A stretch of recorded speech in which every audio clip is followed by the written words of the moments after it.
Good afternoon. Welcome back.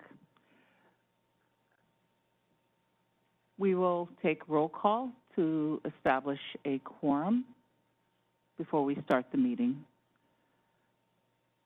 Dolores Trujillo. I am Dolores Trujillo. Vice President Mary Fagan. Mary Fagan, I'm here. Elizabeth Woods. Woods present. Jovita Dominguez. Jovita present. And Tricia Nguyen. Nguyen present. Thank you. We will move on.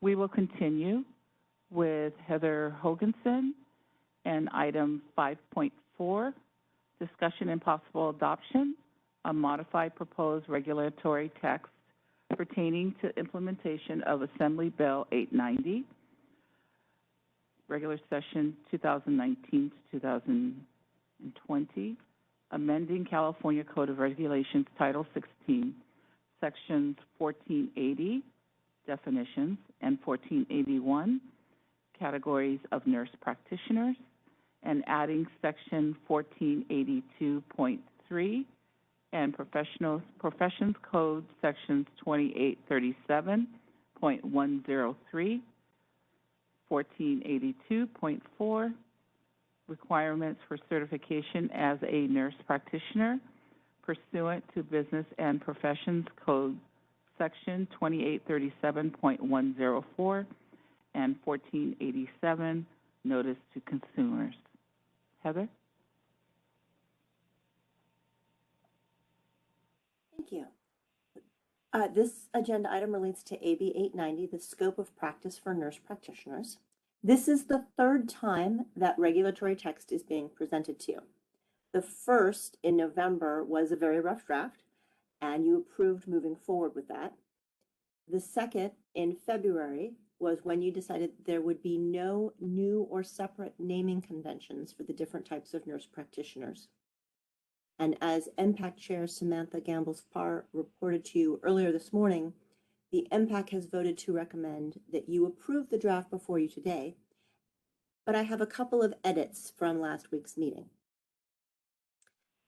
So as was reported, OPES is finalizing their study, so there's currently no discussion of the examinations in the draft before you today. And for ease of reference, we can just refer to, although there are no new naming conventions, we're still referring colloquially to NPs, 103 NPs, and 104 NPs. So the draft in your board materials today includes an additional financial interest and familial discussion. And what we did was we went back to the bill AB 890, and one of the other sections in the bill that was being addressed had a definition for financial interest and immediate family. And so we're co-opting that into the discussion regarding an attestation. You may also note that the attestation language has changed, and in your board materials, things in yellow highlighted are the main areas of change from the February draft that you saw. And part of that was that the attestation, we originally conceived of a form, and we are thinking now that we will be able to use the Ideal portal or some other electronic method for an attestation to be submitted. So it's not going to be signed, it will be submitted now. So that's changed. And not in today's draft, but as noted in your board meeting materials, there was a comment last week regarding section 1482.3, subdivision A12, where it refers to proof of holding a certification as a nurse practitioner by a national certification organization accredited by the National Commission for Certifying Agencies or the Board of Nursing Specialties. And the commenter had stated that the latter should refer instead to the Accreditation Board for Nursing Specialty Certification. That has been researched and confirmed. So in both 1482.3 A12 and 1482.4 A12, the reference to the Accreditation Board for Specialty Nursing Certification should instead be the American Board of Nursing Specialties. And I can insert that as a motion for you if you'd like.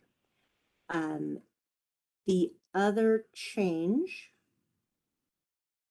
after the MPAC meeting was in section 1482.3. There was great discussion at the MPAC meeting regarding a written plan for referrals in 1482.4. And that language was proposed at NPAC in the highlight about a written plan being acknowledged. And that was changed at the committee meeting. And then that's shown in an orange square box in front of you. But we noticed that there was a corresponding section in 1482.3, and based on the statutory requirements, we don't think it's necessary to have this language in 1482.3, and it is in an orange box, subdivision B, and we are suggesting that be deleted. So that is a change. Those are the two changes from the MPAC meeting to today. We have in the agenda item summary listed as much information as we possibly could think of, but I am open for any questions that you may have.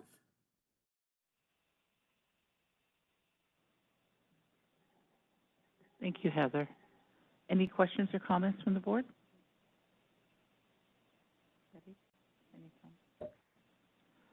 Any questions or comments from our audience? This is Mary. I have a couple questions. When I'm looking at the application, one of the things that I saw is that everything, I'm looking at page 27 in the materials.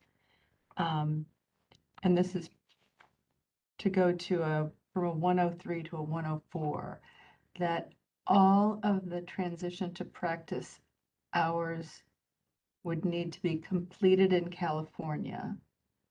And I'm just wondering, it looks like all of this needs to be completed. Is there going to be, would there ever be a possibility for a 104 level nurse practitioner to endorse from another state? Or would this preclude that they need to come as an NP and then go to a 103 and a 104 regardless of the years of experience that they had? So the completed within California was discussed at some of the outreach meetings that we had in September and October and at the MPAC meetings. And it was seen as necessary to be practicing under California laws so that those years would be in California. So yes, someone could come in, but they could not come in as a 104 because they would not have demonstrated competency in California for a period of time. Could they come as a 103?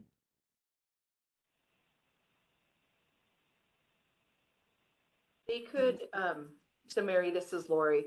I believe there was some language specifically in the statute that was put forth about these being completed in California, which is why that was moved, because they require that the transition of practice happen after they are licensed here in California. And so that's why that language was put in there, to be in alignment with what the statutory requirements put forth. I do think that will be changing. It cannot change with us currently. I know that there are two cleanup bills right now in this legislative session that are, one of them specifically is addressing the transition to practice and various requirements within that. So with the way that it's written now, this regulatory language matches and aligns with the current statutory language that was put forth through AB 890. When a cleanup bill is passed, we will then adjust at that point to match the new statutory requirements. Okay, and then my other question is, and this is just probably procedural, but it looks like in the application process, if someone's starting as an NP in California and then moving to a 103 and a 104, it looks like we require them to submit everything that they've already submitted in terms of what they need to do. And I just think that that's going to potentially create a lot of unnecessary work if the board already has all the information, say, about their birth date and their social security number. None of that's going to change. That maybe it would just be to update what's already in the system as opposed to submit everything over again. The birth date and the social security number match the documents with what we currently have on file. We have to make sure that it belongs to the same person.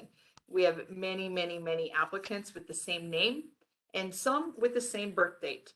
So it is imperative to have the multiple identifiers so that we can match it with the correct person. Yeah, I'm not suggesting we don't have that. I'm just suggesting we don't have to have them resubmit all of the information that the board already has. That wouldn't be something that would have changed between when they became an NP to a 103 to a 104. Does that make sense?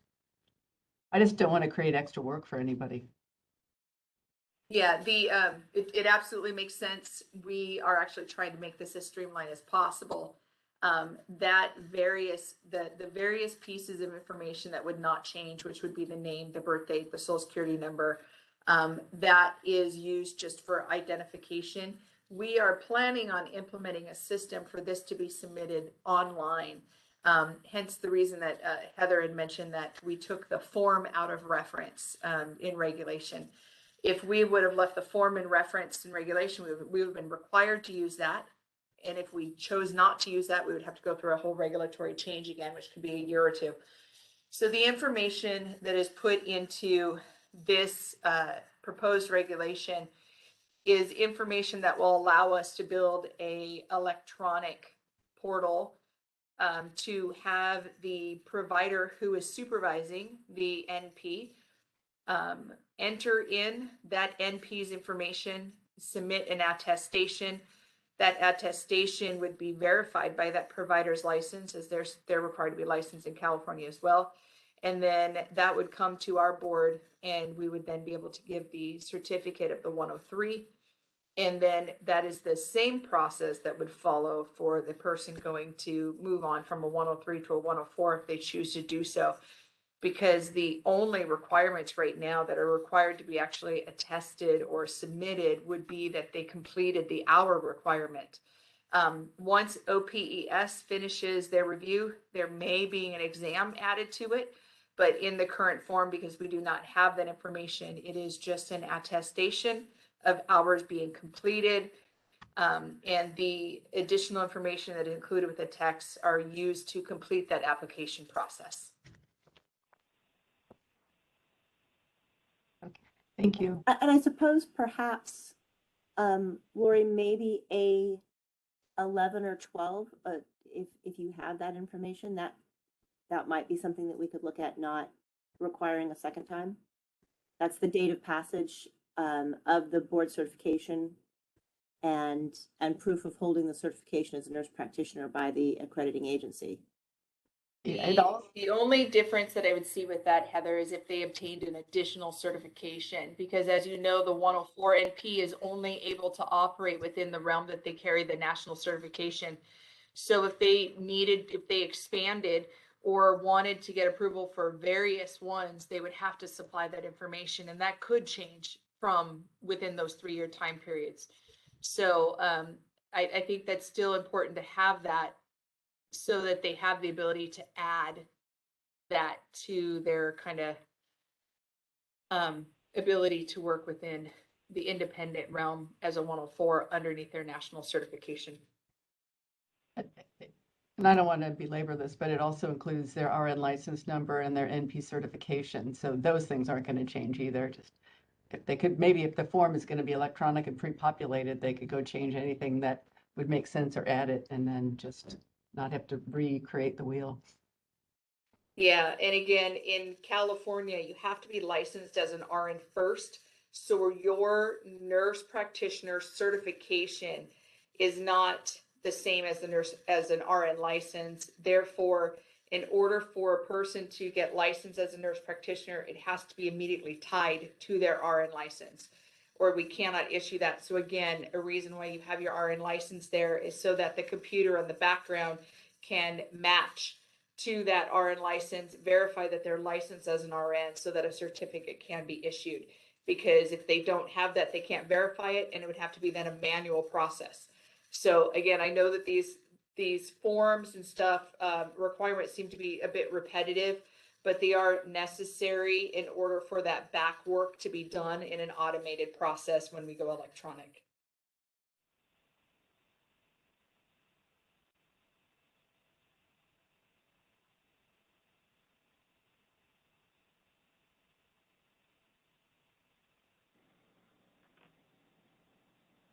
Thank you, Mary and Lori. Any other questions? Questions from the board, comments? Okay.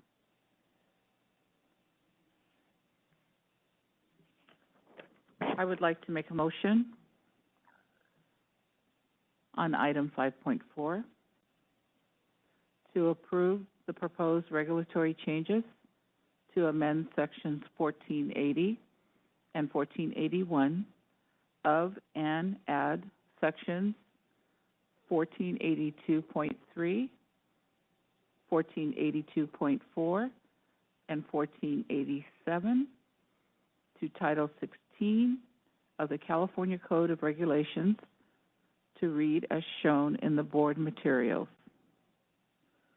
Direct the executive officer to take all steps necessary to initiate the rulemaking process, including submission of text to the Director of the Department of Consumer Affairs and the Business Consumer Services and Housing Agency for review. Authorize the executive officer to make any technical or non-substantive changes to the rulemaking package.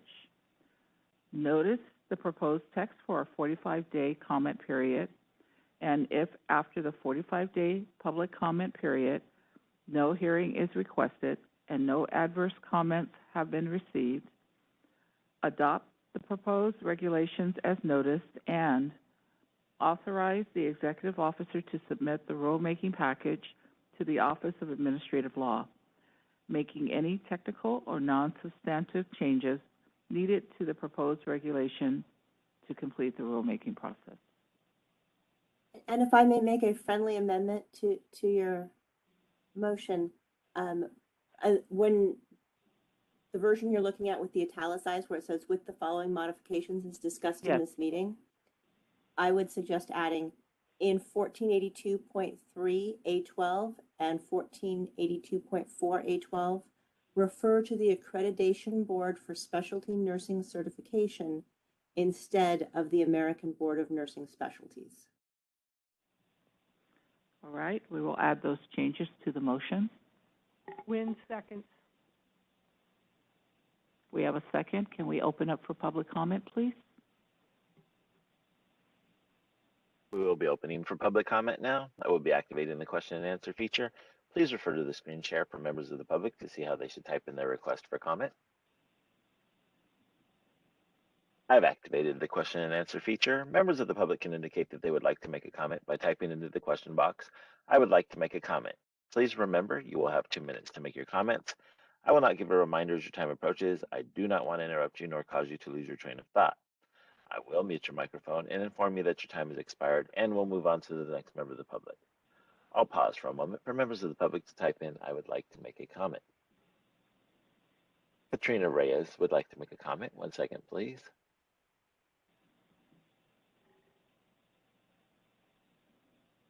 Go ahead. Good afternoon, board members. Katrina Reyes with the California Academy of Family Physicians.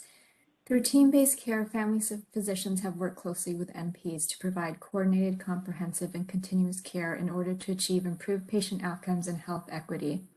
Through this collaboration, we know family physicians and NPs alike support the BRN's mission to protect the health, safety, and well-being of California's healthcare consumers.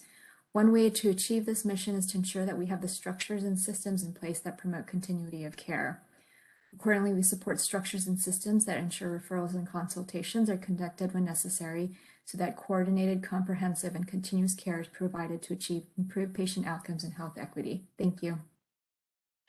Thank you for your comment. Joey Kachula would like to make a comment. 1 second, please.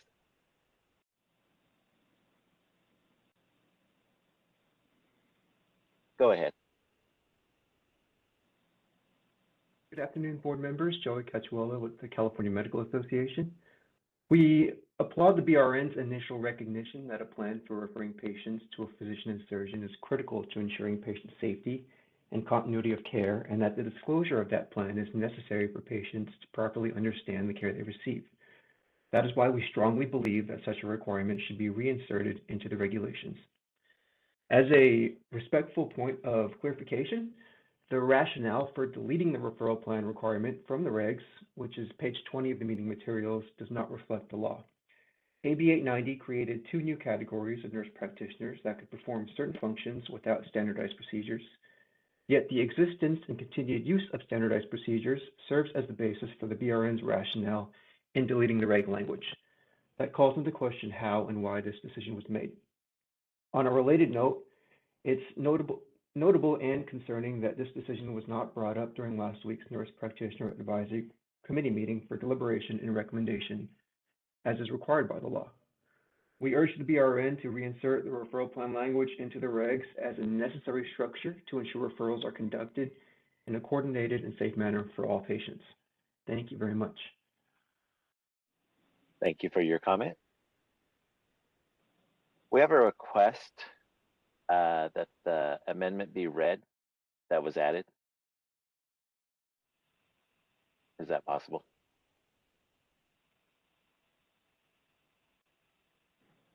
Heather, could you read that again, please? You're talking about the modifications, Mark?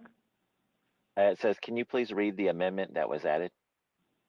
Oh, so to 1482.3 subdivision A12 and 1482.4 subdivision A12, in both instances, instead of the Accreditation Board for Specialty Nursing Certification, it would read American Board of Nursing Specialties.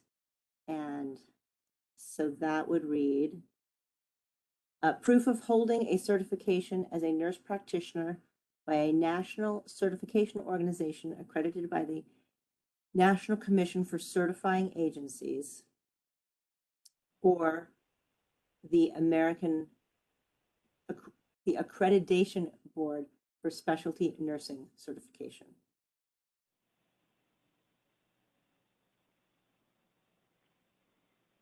Perfect. It's just the correction of their name. Is that the modification, Mark, that this person was asking for? Yes, they said thank you. All right. All right. Alejandro Solis would like to make a comment. 1 second, please.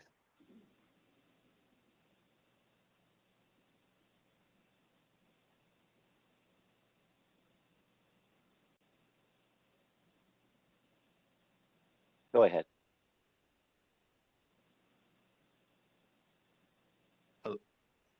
Hello? Yes, sir. Go ahead. Oh, hi. Alejandro Solís, on behalf of la Cooperativa Campesina de California, Casa del Diabético, Dirigencias, Guatemaltecos Unidos, and Los Amigos de la Comunidad Imperial Valley. We would like to provide the following comments.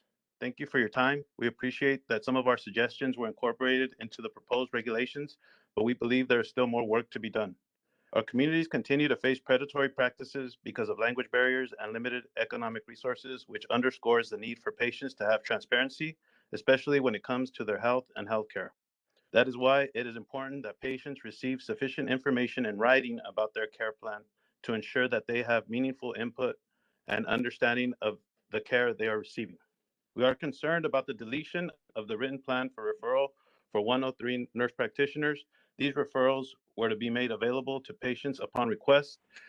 Taking away this requirement will hurt California's most vulnerable populations. We request that the written plan for referral for 103 NPs be included. Thank you very much. Thank you for your comment.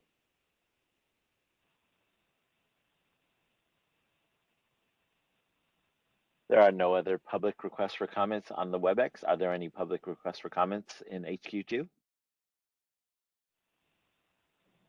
There doesn't appear to be any requests for comment.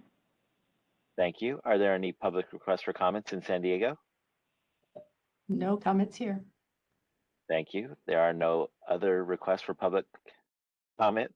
Would you like me to close this window? Yes, please. All right, we'll take it to a vote. Dolores Trujillo votes yes. Vice President Mary Fagan. You know, I just wanted, I don't know if it's too late to do this, but I wanted to maybe just understand a little more about the process for the referral. Can you just talk through what was previously in there and what we changed it to and why? Or is that too late? You can ask. We're not done with the voting. So Reza, is it too late? Can we kind of talk about that process? No, I think absolutely. I agree with Mary to kind of get that out there. Based on the public comment, they mentioned that was not brought forward to the NPAC committee, and it was, and the changes were made because the NPAC committee voted to have those changes made. And so I think it would be important to kind of talk through that process as to why the signature and date was removed from that requirement. Yeah, this is Reza. So the comment that Mr. Kashwela had made on behalf of CMA was relating to a portion of the proposed regulation which implements the part of the statute that says 104 NPs need to have a plan, bear with me, shall refer a patient to a physician and pull up the exact language.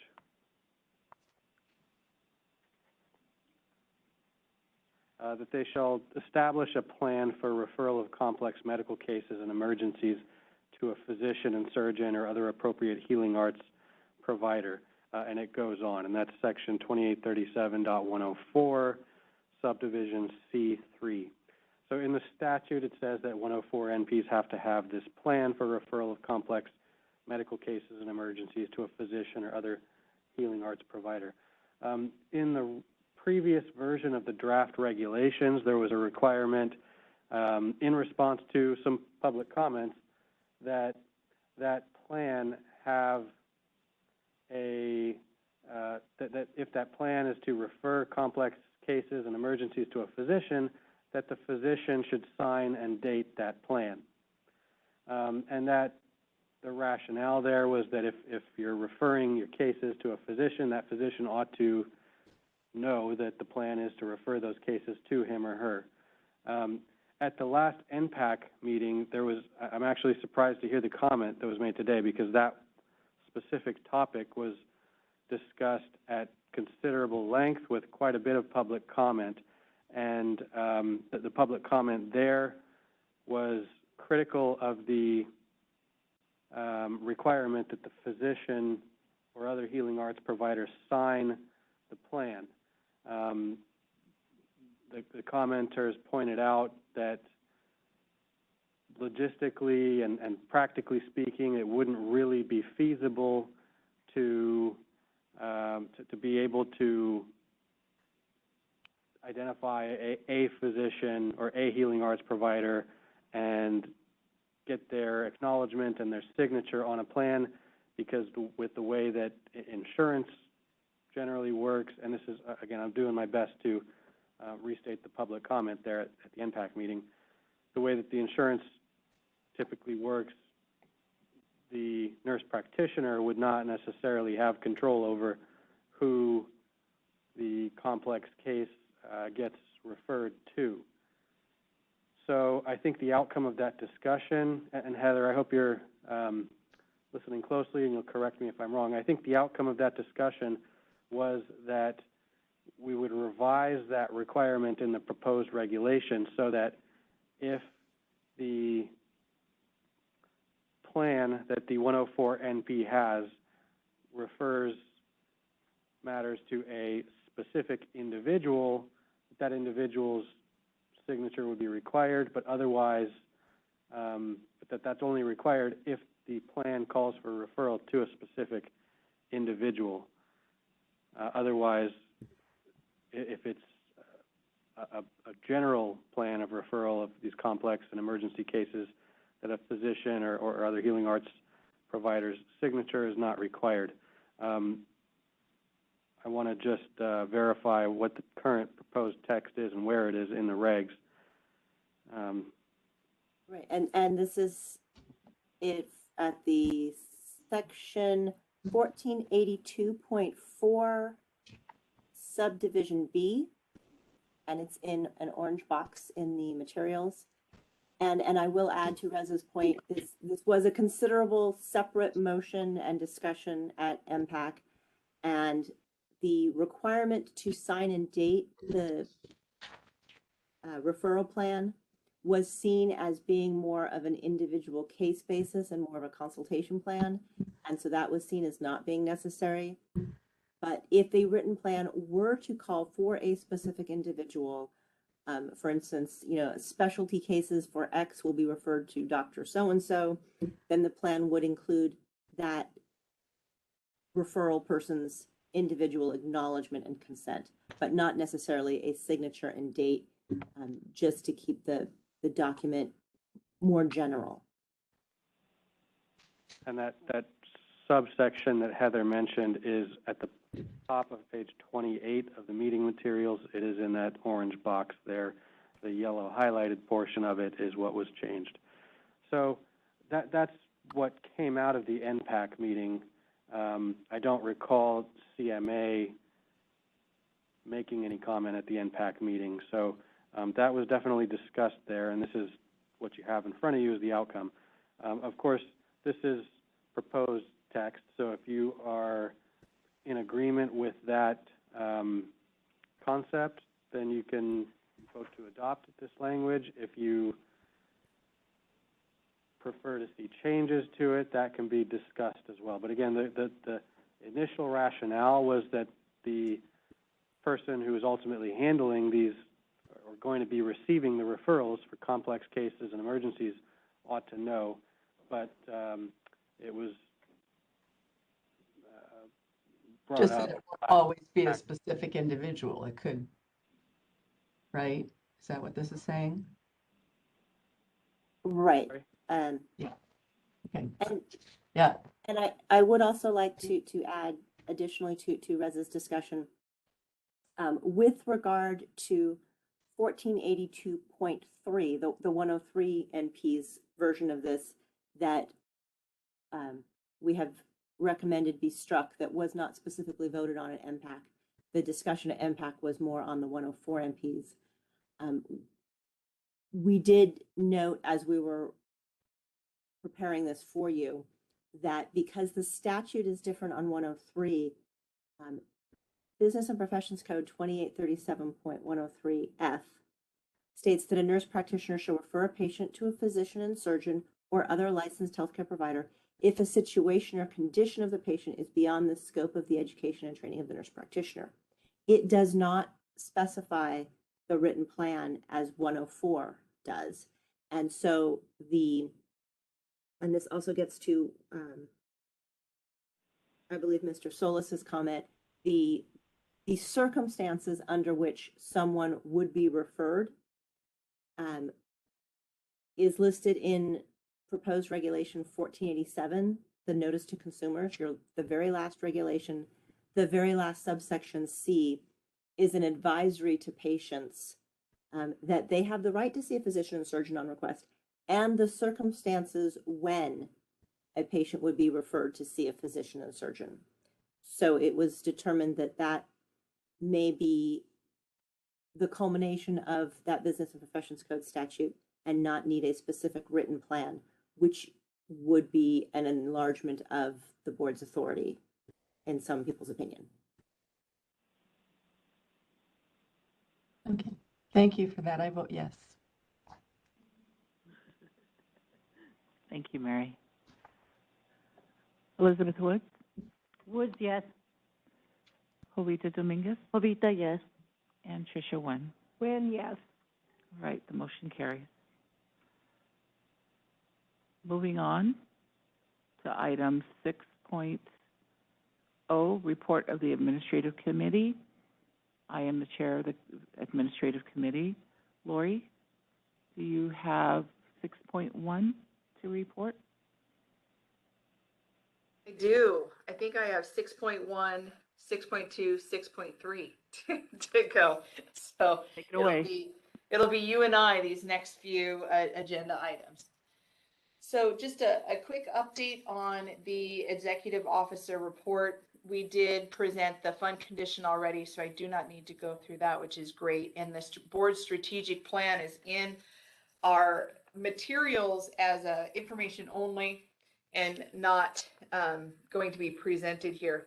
So as you've seen through the meetings, we have had some back to in-person board meetings and committee meetings, and it looks like that is going to be the process moving forward. We did, as recommended, continue with the hybrid fashion. In today's meeting, in the attendees section, at one point we had over 120 people in attendance. And as you guys can see in the various locations, we don't have many participants. So it is imperative for the success of our board to be able to hear the public comment and get stakeholders' input, that we maintain a virtual component of all of our committee meetings, both advisory meetings, committee meetings, and board meetings, so that we can continue to elicit this public comment and stakeholder feedback. I think it is imperative, and I'm glad that we have this as a process going forward.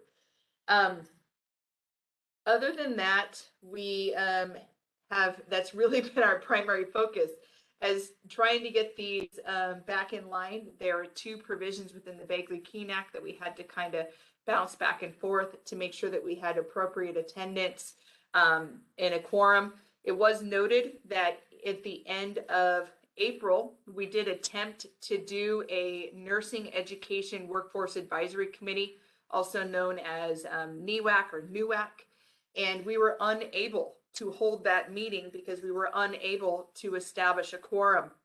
As you guys notice here today as well, with the leaving of board member Imelda Seja-Bekowitz, we are down to a 6-member board, and our quorum is 5. We did have one board member mention that they were not able to attend, and so if at any point we had a board member unable to participate today, we would have had to cancel our meeting. And that's something that is concerning for our board. We do appreciate having the virtual option and being able to do these things from a remote location. And we're hoping that new legislation moves forward, as the board did vote a supportive position to those bills to allow for a continued virtual attendance. So thank you guys for attending in both the locations, both in Sacramento and in the southern part of the state in San Diego. So we have covered both the north and south, and coming back to this new norm. It is important to note that of the 6 members that are remaining on our board, 5 of them came in right at either the beginning of COVID or during COVID. And I think, Dolores, you've only had 1 in-person meeting, maybe 2 prior to going out onto COVID state of emergency provisions. And so this is brand new, and I'm glad that we're able to kind of come in and meet face to face, even though we're still kind of separated by distance. So thank you guys for that. The other part of coming to these meetings, we're ensuring safety and compliance with our board members and our public by ensuring some mask being encouraged and having some social distancing with seating, ensuring that the state employees were vaccinated or had a COVID testing. So this was a huge undertaking, and I really want to just take this minute to thank Yvonne Leonard-Taps, my assistant executive officer, the chief of the chief of licensing, Macaulay Fusarens, who is also the liaison to the majority of our committees, and board operation Matthew Yates, and so many other people involved, and to get this to happen. It has been quite an undertaking. And honestly, thank you, Reza, our legal counsel, who has turfed so many questions. As we said, does this mean Beg Lakin? Wait, what about this? Was there a specific ruling on this? Can we do this? And he answered back, even though I asked the same question probably 10 different times in 10 different ways. So that is the extent of my executive officer report. I do have a Enlightened license project update to do when we get to 6.3, which will encompass a majority of the updates. But I'm open to questions or comments at this point. Any questions or comments from the board? Any questions or comments from the audience? No questions or comments. Is there any questions from San Diego? If not, we'll open it up for public comment. No questions here. Okay. Can we open up for public comment, please? We will be opening for public comment now. I will be activating the question and answer feature. Please refer to the screen share for members of the public to see how they should type in their request for comment. I've activated the question and answer feature. Members of the public can indicate that they would like to make a comment by typing into the question box, "I would like to make a comment." Please remember, you will have 2 minutes to make your comments. I will not give a reminder as your time approaches. I do not want to interrupt you nor cause you to lose your train of thought. I will mute your microphone and inform you that your time has expired, and we'll move on to the next member of the public. I'll pause for a moment for members of the public to type in, "I would like to make a comment."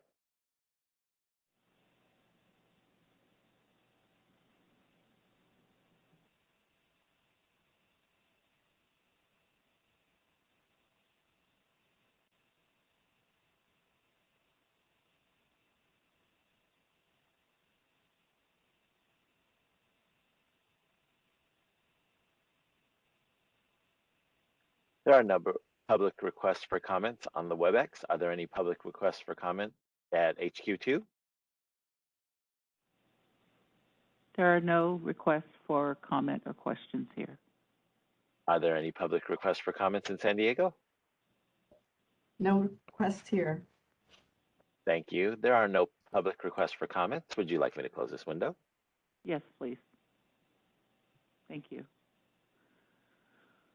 Moving on to item 6.2, our board strategic plan is in your board materials. That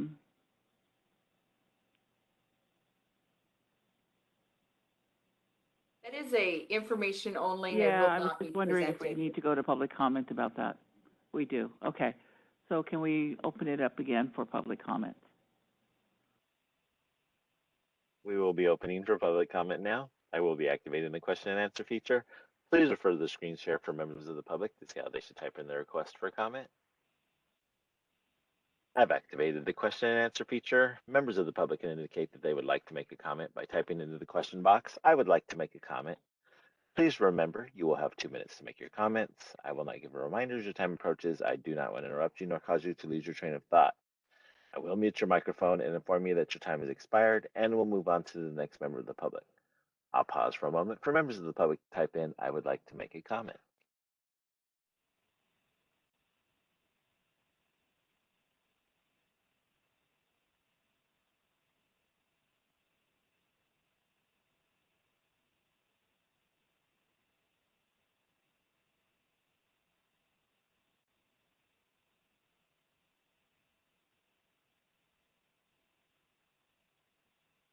There are no public requests for comments on the WebEx. Are there any public requests for comments in HQ2?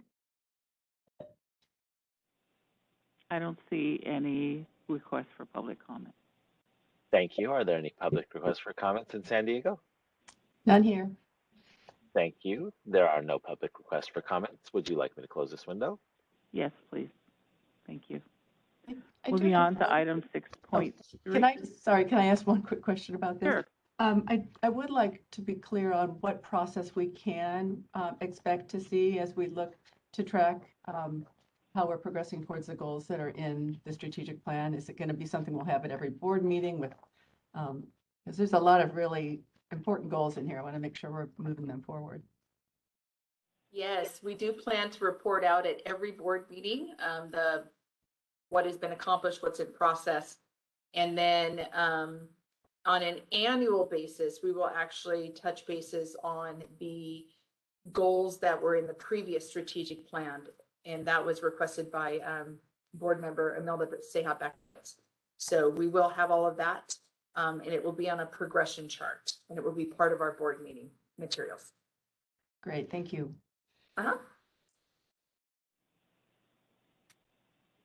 Any other questions or comments?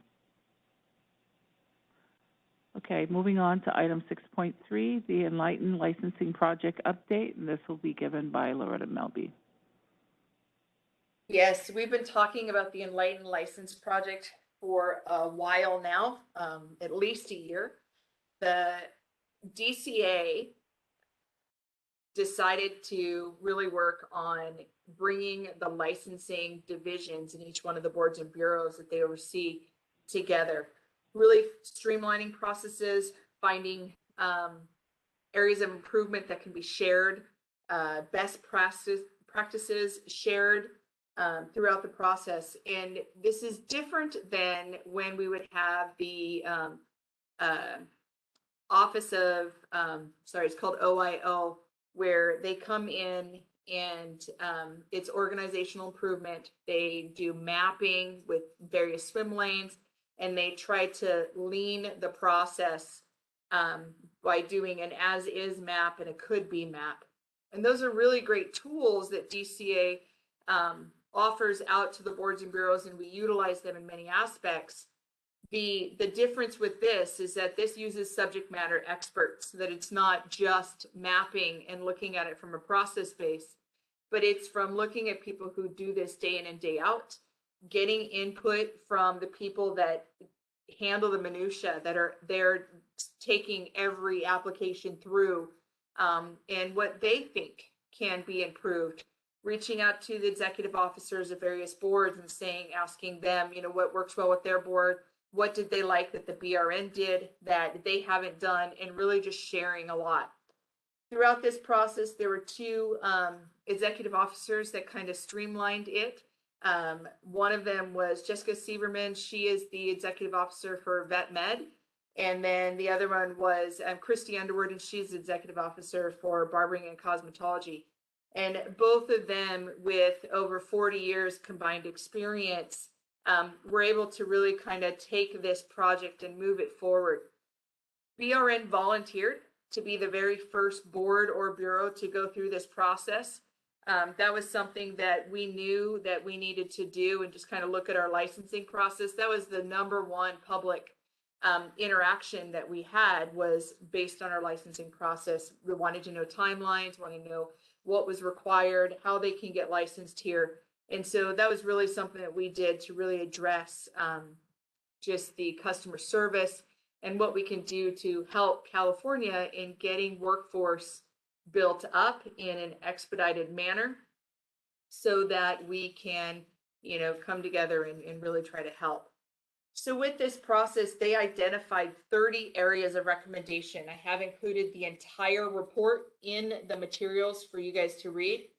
Towards the end of that is BRN's response. It is on a table format for quick at a glance kind of stuff for you guys to look at. During the process, a lot of areas they identified, our board staff had already identified as well, which was great because it didn't come to a shock to us, which was nice. We had licensing staff really just jump on board and say, yes, we can do this. We can make these change. A lot of them, they would say stuff like, we've been wanting to make these changes. Let's go ahead and do this now. That's great. And so by the time we received this report a couple weeks ago, 7 areas had already been fully implemented. One area was partially implemented only because we are unable under the current structure to be able to implement the second part. The second part of that implementation that is partially implemented was based on endorsement applications. One of the recommendations of this team was to go entirely transcript free. They wanted us to license in California our applicants without requiring a single transcript, but rather the data from that transcript. That was accomplished with the California approved programs because of the work of our NECs. our NECs approve all of the California-based programs, both nurse practitioner, public health nurse, certified nurse midwives, and all of the pre-licensure entry into practice through nursing programs. And because they approve them, they know the curriculum and they know that they meet all of the statutory and regulatory requirements. And we wouldn't need a transcript. So we did develop a portal that the nursing programs enter and say, yes, this student graduated on this date and this degree, and we know that they've met our requirements. And so that is 100% automated process. Their ask is for us to expand something similar to that to the endorsement applicants. Our NECs do not review out-of-state schools, and so we do need to gather more information on that, on how we would vet the various education programs, or if there's a system out there that can pull that information from the transcripts to transfer that over to our system so that we can populate that. When we started looking into this further, we started requesting and looking at some of the transcripts that come into our headquarters in Sacramento, and each transcript is different by a long ways. Actually, there's a lot of differences.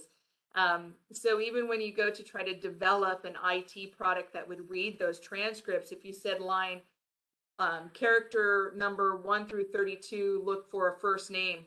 Well, sometimes that first name is not until the bottom of the page versus on the top of the page. And sometimes it's over to the right, or it's in the center, or it's off to the left. And so there really wasn't something that was readily available for California to use to be able to not require a transcript. That is why we only did a partially implemented, and I don't think that we will be able to go to a fully implemented for that recommendation for quite some time. There are 7 that we are in process of implementing. So that would actually mean that there are 15, which is half of the recommendations that we have either implemented, partially implemented, or in process of implementing at the time of the release of this report. And that, to me, is just really commendable to the BRN staff who have worked tirelessly at this, making a lot of changes in a really short amount of time to really kind of work to make these processes better for all. There are 6 of the remaining 15 that will be implemented. We have come to a confirmation on that. It's not can we implement, but yes, we will implement it. There are 6 more that we are reviewing for possible implementation. Some of those require some work with the Office of Human Resources, moving people around within an org chart, changing job descriptions or titles. And so that's why we say we will review and implement them if possible, because that is a longer process that has to be looked at to see whether or not these changes can happen within the Office of Human Resources, whether or not they can align with requirements with bargaining units, et cetera. So we are looking at them and we're seeing what we can do to implement them. There were 3 that we are not able to implement. There were some strong recommendations that came regarding the license, the examination provider who provides the NCLEX RN exam, and that is Pearson VUE. And they work with NCSBN, the National Councils of State Boards of Nursing. There were 3 recommendations. One of them was to have the, one of them stating that our jurisdiction does not allow us to evaluate the applicant to sit for an exam, when in fact it allows us to evaluate the applicant to have licensure. Licensure in California means you pass the NCLEX. The NCLEX is administered by Pearson VUE, and Pearson VUE administers examinations to over 700 clients. They don't do an evaluation to see if these people are able to sit for that examination. They simply just deliver that examination. And so it is through NCSBN that NCSBN requires all boards of nurses to review their applicants and make them eligible to sit for the examination, the NCLEX that's offered by Pearson VUE. Pearson VUE does not have employees or the business model to support this, and Pearson VUE let us know that they cannot do this at this time. So we will be unable to implement recommendation number 2 under the ELP application by examination improvement recommendations. The next one was another recommendation for Pearson VUE, the vendor, and what they wanted them to do is to provide the results of the NCLEX test directly to the applicants. When I spoke with Pearson VUE to see if this is something that they would do, they said that they do offer a quick view result. That quick view result is something that a applicant can pay for, sign into them, and see just a quick at a glance, did they pass or did they fail? Important to note, this is something that our students who graduate know exist, and they've had a workaround for this for quite a lot of years. What students do prior to this quick review, this quick results option, is they would go back into Pearson VUE immediately after completing their NCLEX examination and try to schedule an NCLEX exam. If they're able to schedule it, they have determined that they have failed. If they are not able to schedule the next exam, they have determined that they have passed. It is unofficial and employers don't utilize that, where the quick review results does give an official result that you have passed the examination, with the caveat that licensing is up to the individual states. Pearson VUE said that they stand by the request from National Council of State Boards of Nursing that if the applicant applied through a state, was made eligible by that state, that they would also give the results through that state, so that that applicant can have their expectations managed more effectively. We did provide both pass and fail results to our applicants, and we did do that through mailing out the results to the applicant. One of the changes that we are able to do to expedite this process is, if you pass, there's nothing that we have to send other than your license. So that has been updated, and the fail information will be uploaded and transferred via email to the applicants now, so that they receive a PDF document that says these are the areas they had a difficulty in, these are the areas they did well in, and what their next steps are. And so that will go out to the applicant via email, the email they provided when they applied, and that is associated with their account with us. And so that is a process that we will work towards implementing to expedite that, because it was very time consuming, and we do know why they identified this as an area of improvement. We're just unable to do that improvement the way that they recommended, based on the exam vendor that we have for NCLEX. That is the same exam vendor for all states and territories within under NCSBN. The final one was a request to require the examination vendor to process all the reasonable accommodation requests. What currently happens right now is an applicant that needs some special accommodations, they send that to us at the board. We collect that information, verify that we have everything that's needed, and then transfer that to NCSBN. What they've asked us to, what this Enlightened License project did, is they wanted us to just have that information sent directly to Pearson VUE and have them do the reasonable accommodations request.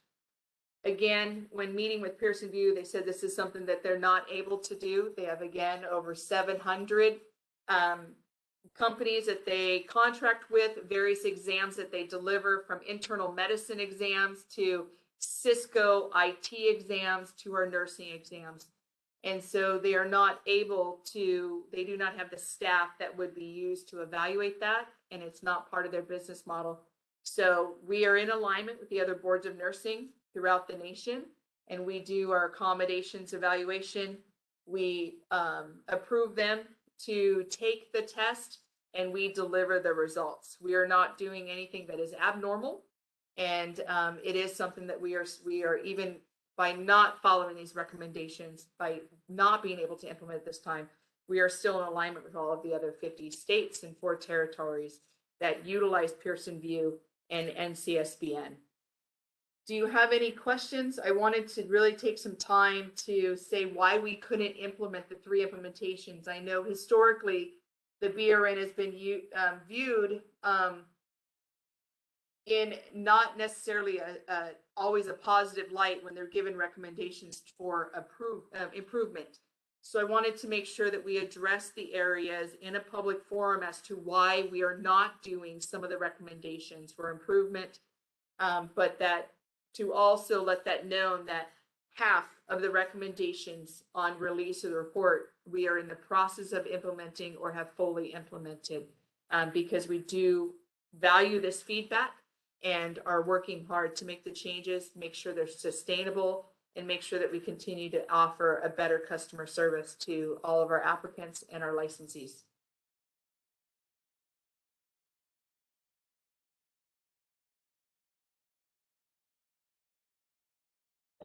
Lori, do you know? Thank you, Lori.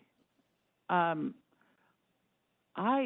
impressive. I would really well-deserved kudos to the BRN staff for being one of the first to step up and take on this project.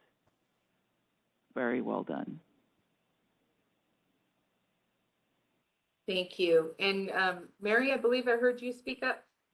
Yeah, I'm going to echo what Dolores said, that great work has already been done. And so kudos to you and your team. Do you know if the NCSBN is looking at a potential different vendor if the current vendor isn't able to do some of these things that would potentially be best practice? They are not looking at a new vendor. Pearson VUE works closely with NCSBN, and NCSBN is actually looking at developing a new NCLEX that will be rolled out next year. It's called the Next Gen NCLEX, and it is cutting edge, brand new technology that's actually being developed and implemented by NCSBN through Pearson VUE. So I don't see that partnership changing at all. I see it continue to grow and expand and really offer a better experience for NCLEX test takers.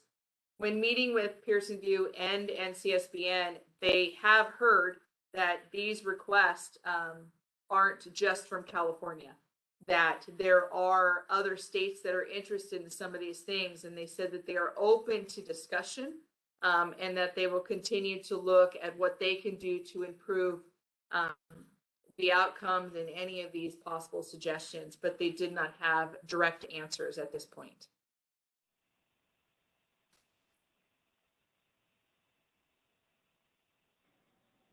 Thank you, Lori. Any other questions or comments from the board? No? Okay. Just real quick to tie this back to our strategic plan, there's a large section of our strategic plan that talks about licensing, and a very large section of our strategic plan that talks about customer service. With the implementation of these recommendations, I am positive that we will be able to check off most of the strategic plan goals and objectives that are outlined under customer service as well as under the licensing section.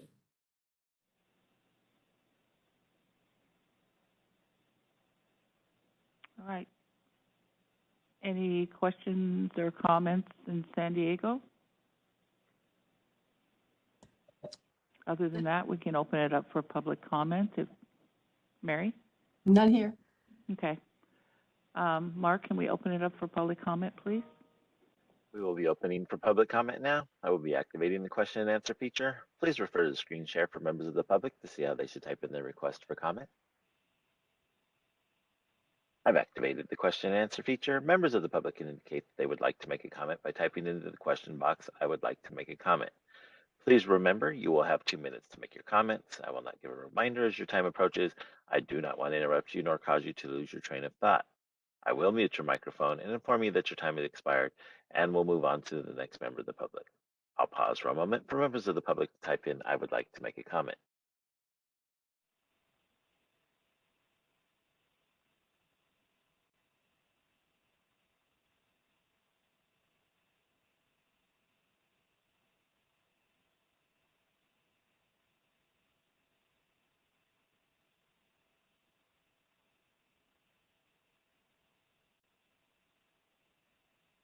There are no public requests for comment on the WebEx. Are there any public requests for comments at HQ2?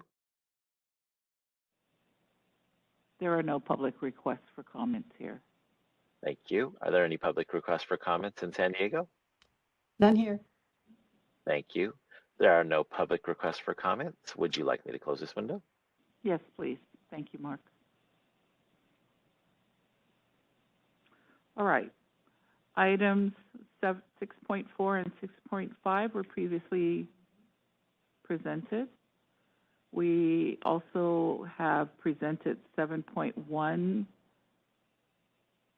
and 7.2. So we're Yes, moving I on. believe we're on 7.3, Dolores. Yes, we're on 7.3. Discussion and possible action regarding the composition of the Advanced Practice Registered Nursing APRN Advisory Committee. Thank you. I will be reporting out on this. And then the next one as well. So 7.3 and 7.4 will be to me. And then it looks like we will have wrapped up the board updates and nurse practice, and then we'll be going into Enlightened license project. The reason I'm calling that out right now is because we've kind of been all over the place a little bit with this agenda today. And I want to make sure that all of our participants that are set to present for, education licensing committee part of the board discussion are available and ready. So we will do 7.3, 7.4, and move on to 8.0.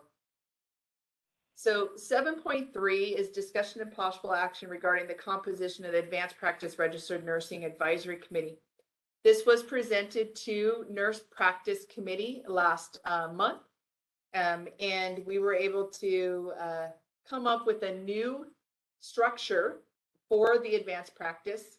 The Advanced Practice Committee previously had 4 NPs, 2 nurse anesthetists, 2 clinical nurse specialists, and 2 nurse midwives.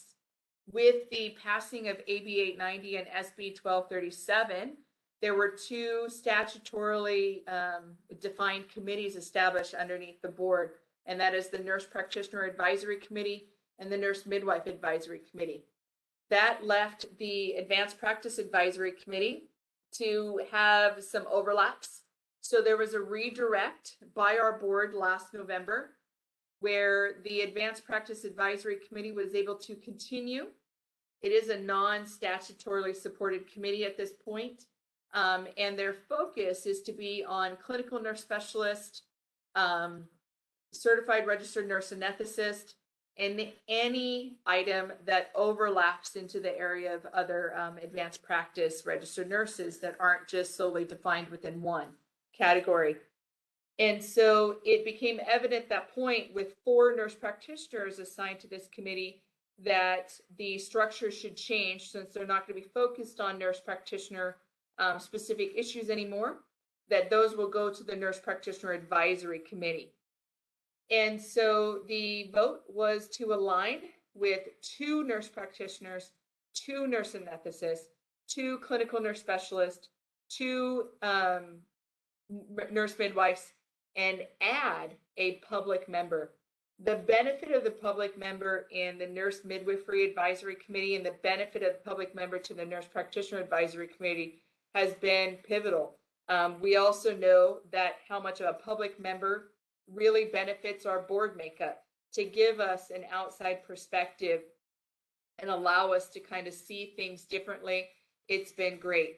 So the addition of that was added. So that is what we're asking for. We're asking to change the advisory committee from being 4 NPs, 2 CNSs, 2 CRNAs, and 2 nurse midwives to 2 of each one of the advanced practice areas and an addition of a public member.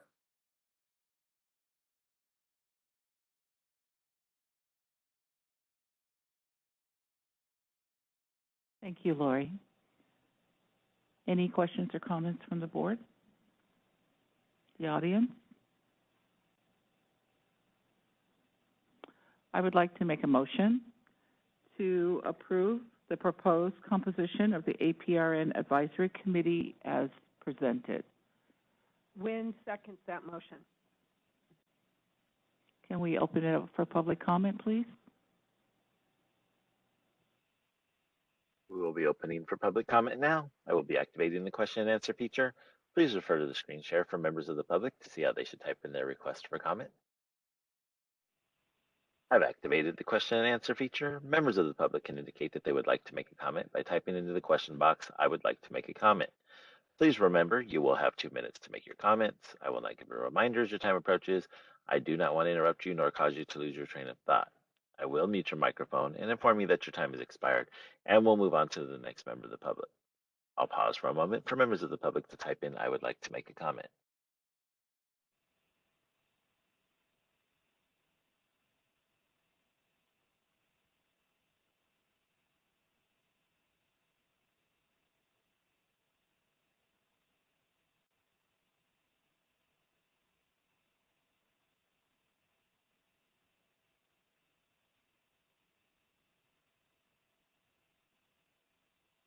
There are no public requests for comments on the WebEx. Are there any public requests for comments in HQ2? There are no requests for public comments here in HQ2. Are there any public requests for comments in San Diego? No. Thank you. There are no public requests for comment. Would you like me to close this window? Yes, please. Thank you, Mark. All right, we'll take it to a vote. Dolores Trujillo votes yes. Vice President Mary Fagan. Mary Fagan, yes. Elizabeth Woods. Woods, yes. Jovita Dominguez. Jovita, yes. And Patricia Wynn. Wynn, yes. Motion carries. On to item 7.4.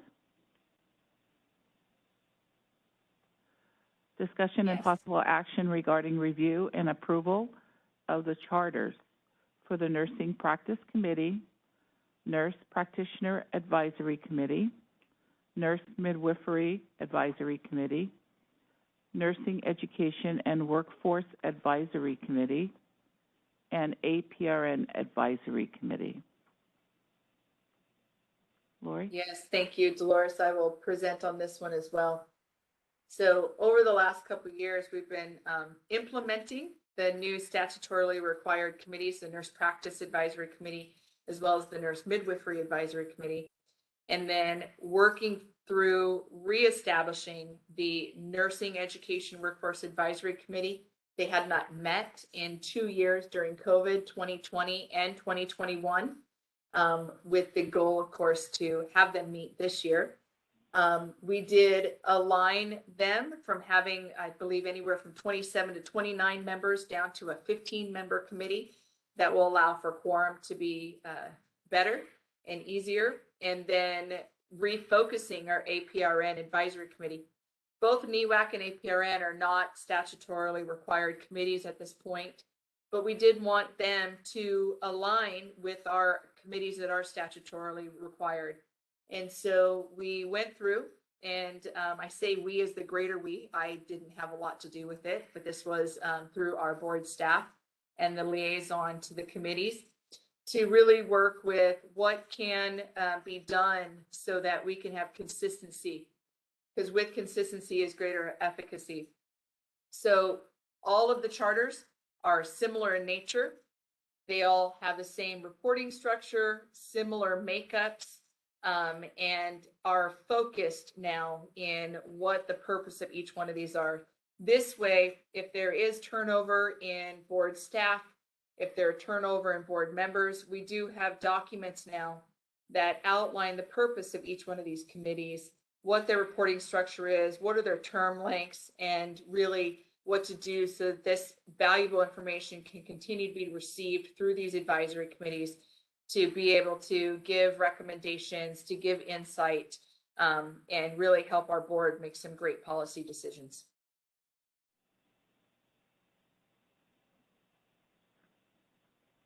Thank you, So the Lori. ask here today is to accept all 4 of these charters and the updates contained within.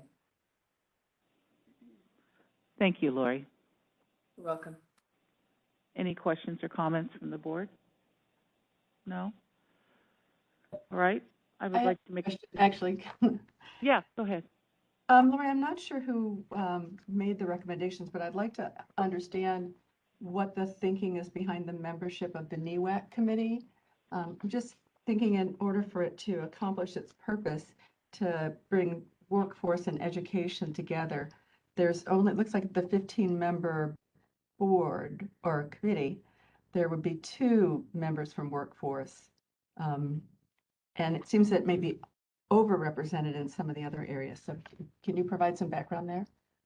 Yeah, so this was actually brought forward to the board last year for it was a separate agenda item. It went to both practice and the board and was voted on and accepted by the board members on the makeup.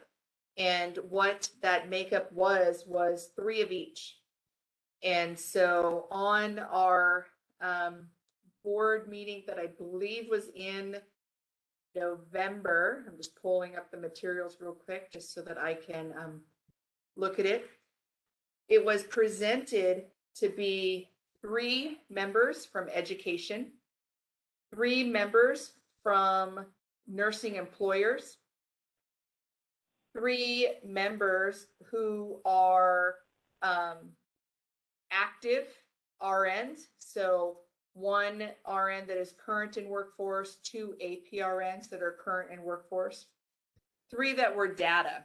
That had to change to 2 only because the 1 person that was data, which was UCSF, they continued. The other 2 people that were from data were from OSHPD, Health Professionals Education Foundation, and OSHPD's Health Workforce Developmental Division representative. That aligned and changed, and it became HCI, and it is a singular person that would be representing that. We proposed to a union. However, in public comment, the union representative said, let's do CNA, SEIU, and UNAC. And the board voted to approve to bring that up to 3 union representatives, and then an additional a public member. So it is equal with 3 representing education, 3 representing workforce, currently working RNs and APRNs, 3 representing employers of RNs, 3, which is now 2 data, and 3 union representatives and 1 public member. Who are the 3 workforce? I see just 2. 3 with workforce would be, so workforce are the not the employers of nurses, it's the ones that are working currently in nursing, and that is 1 currently practicing RN representative and 2 currently practicing APRN representatives. We did have 2 in the APRN section just because there are 4 specialty areas there, and we figured that at least 2 would be representative. And the employers would be 1 from a professional nursing organization such as ANA or ACNL, CHA, Health Impact. Those are the employer ones. Another one would be 2 employer representatives from Nursing Service Administration. So like your chief nursing officers, your admin, they would come in because they are hiring the nurses out there, and they have some input as to what is needed with that as well. We do have many of these positions carrying over from the previous NEWAC committee, and they've elected to stay in their role. And that current membership is outlined on our board's website.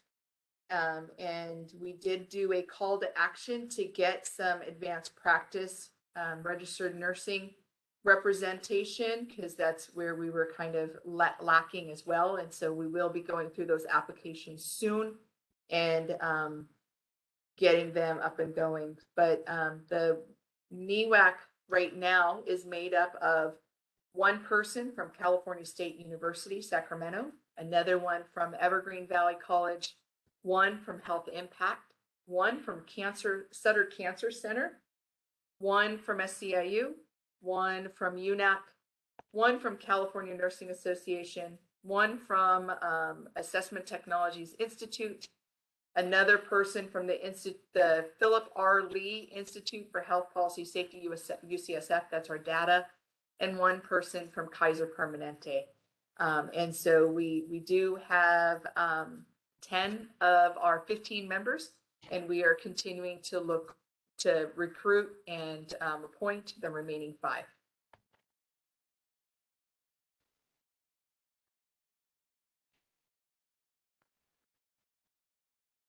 Okay, I just fear that that composition won't be able to accomplish what the goal is, with very few people actually representing workforce.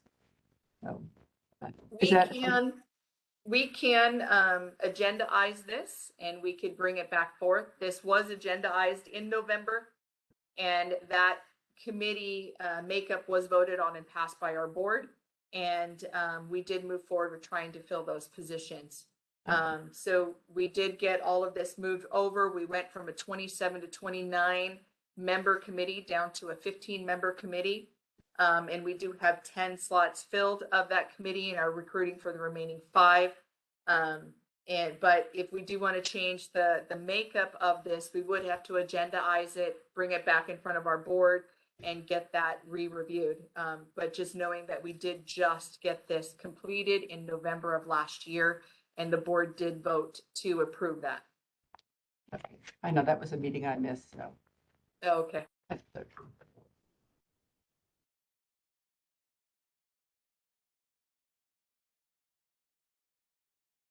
Any other questions or comments?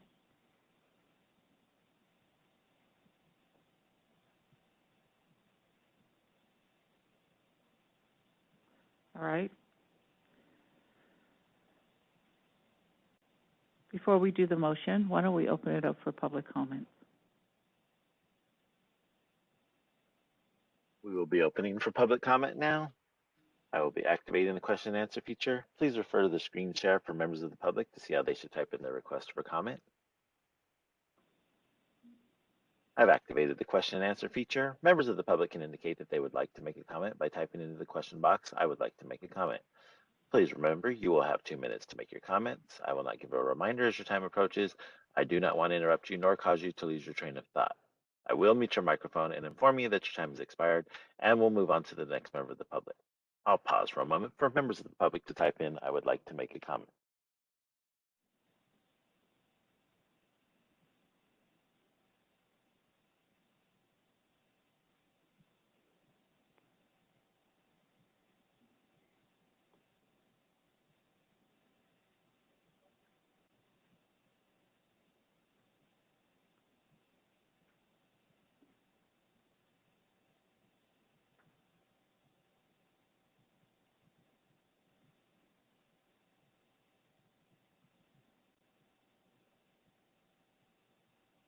There are no public requests for comments on the WebEx. Are there any public requests for comments at HQ2? We have one request for comment. Well, I was prepared to support this proposal, but I think Mary raises an interesting question. And what if a year from now we realize that this, working group just isn't addressing kind of the workforce component? I mean, I'm assuming these committees have staff, and staff reports out, and we would have a chance to look at it. Yes. So the same structure that you saw today with the Nurse Practice Advisory Committee with Samantha Gambles-Farr presenting out on what happened at the last NPAC meeting, that is the intention going forward. We have 4 advisory committees, 2 in statute, 2 not in statute. NEWAC and Aprn are 2 that are not in statute. Those come up on an annual basis for review and direction from our board. They came forward last November. Both committees were reviewed. Both committees had recommendations on focus and makeup, and the charter is the next step in getting that moving forward, which is why it's coming to this board meeting now. And so that is reviewed by our board on an annual basis. And so you guys will get feedback from these committees each November. And then each November, if you guys see that it's not working the way that you are hoping that it would, we can look at the makeup and we can look at the direction for both of the two that are not in statute, and that's NEWAC or APRN. NPAC and NMAC, the board does not have that ability to do that. Those are outlined in statute. Their structure is outlined in statute, and requirements are outlined in statute. So we do have some leeway at this particular point with the APRN and the NEWAC because they're not statutorily aligned yet, and they are under the direction of our board. And so if come November, when they are scheduled to come back to the board, we can see what was completed, what is the focus for the next year, and if the committee makeup under the current structure is beneficial. To give you a little insight, however, Nurse Education Workforce Advisory Committee is something that is being looked at within our sunset bill right now. And so right now in the language, it is talking about a Nurse Education Advisory Committee absent of any workforce feedback. That is the request, and that is the language that is out there right now. That is something that our board had in 2002, was a Nursing Education Advisory Committee. They also had a separate Workforce Advisory Committee. In 2015, based on legislative feedback after a sunset hearing, it was recommended that we combine because there are overlaps between workforce and overlaps between education. So right after that recommendation, NEWAC was formed, and it took both the existing committees, one that focused on workforce and one that focused on education, and put them together. And NEWAC has been formulated. They did a lot of great work, but as I mentioned in the beginning of this, NEWAC did not meet in 2020, and they did not meet in 2021. Both workforce and academia were focused heavily on just surviving through COVID, getting their staff to make it through, both faculty, students, as well as nurses at the bedside. And unions were fighting during that time as well. So there was not a lot of time to do NEWAC. So again, what I said earlier in today's meeting as well is we did plan a NEWAC committee meeting for the end of April. Because of the provision where we had to go back to in-person, the NEWAC members were not able to gather in person, and they were not able to establish a quorum. We needed 8 people to establish a quorum because our committee is 15 and it is a majority that has to be present. And we were not able to get 8 people to come in person to establish quorum. So when we're looking at the makeup of members and we're looking at adding more members, please keep in the back of your mind quorum issues with now being required to be in person. So we are at a 15 member with 3 from employers, 3 RNs, APRNs that are currently working, 3 academics. So our COADN, CACN, our nursing program directors. So we have 3 who are currently at the bedside, 3 that are education, 3 that are employers that will hire the nurses. That's 9 of them. 3 that are unions. That bumps us up to 12. 1 public member, and then forgot what the other one is off the top of my head right now. I apologize. And then 3 that were 3 education, 3 workforce, 3 data, 3 union, 1 public, and 3 at the bedside. So it was equal with 3 in each area of representation when the board voted to pass this in November. But we can always bring this back forward until it becomes statutory and adjust it any way that the board sees fit in any board meeting. And right now that is scheduled for November's. Every November, the advisory committees that are not in statute come back forward to the board for review and kind of a relook and redirection for the next year. Thank you very much. That's very helpful. You're welcome. Thank you. Are there any other public requests for comments at HQ2?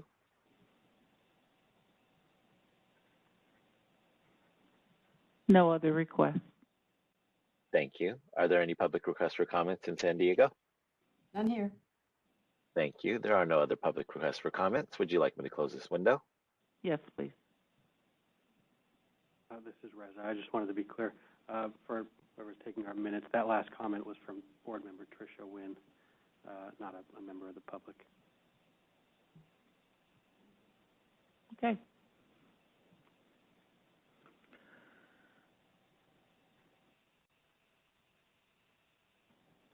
All right, I would like to make a motion. That motion is to approve the charters for the Nurse Practice Committee, Nurse Practitioner Advisory Committee, Nurse Midwifery Advisory Committee, Nursing Education and Workforce Advisory Committee, and Aprn Advisory Committee.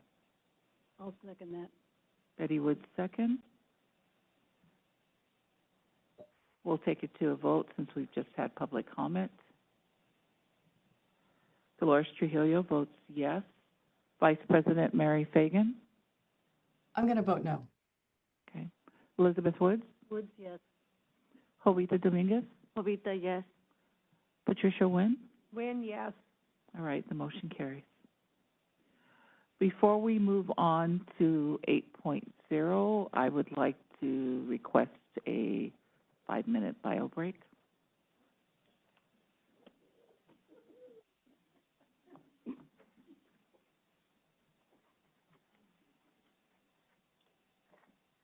So Mark, board moderator, sorry, will you put a message up on the screen so that participants know when to join back?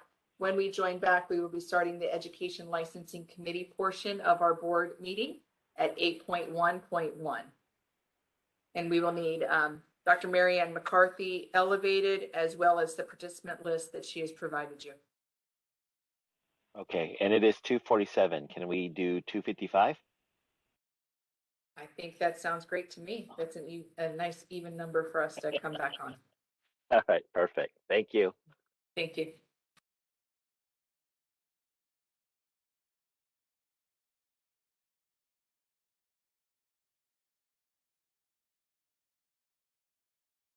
Welcome back.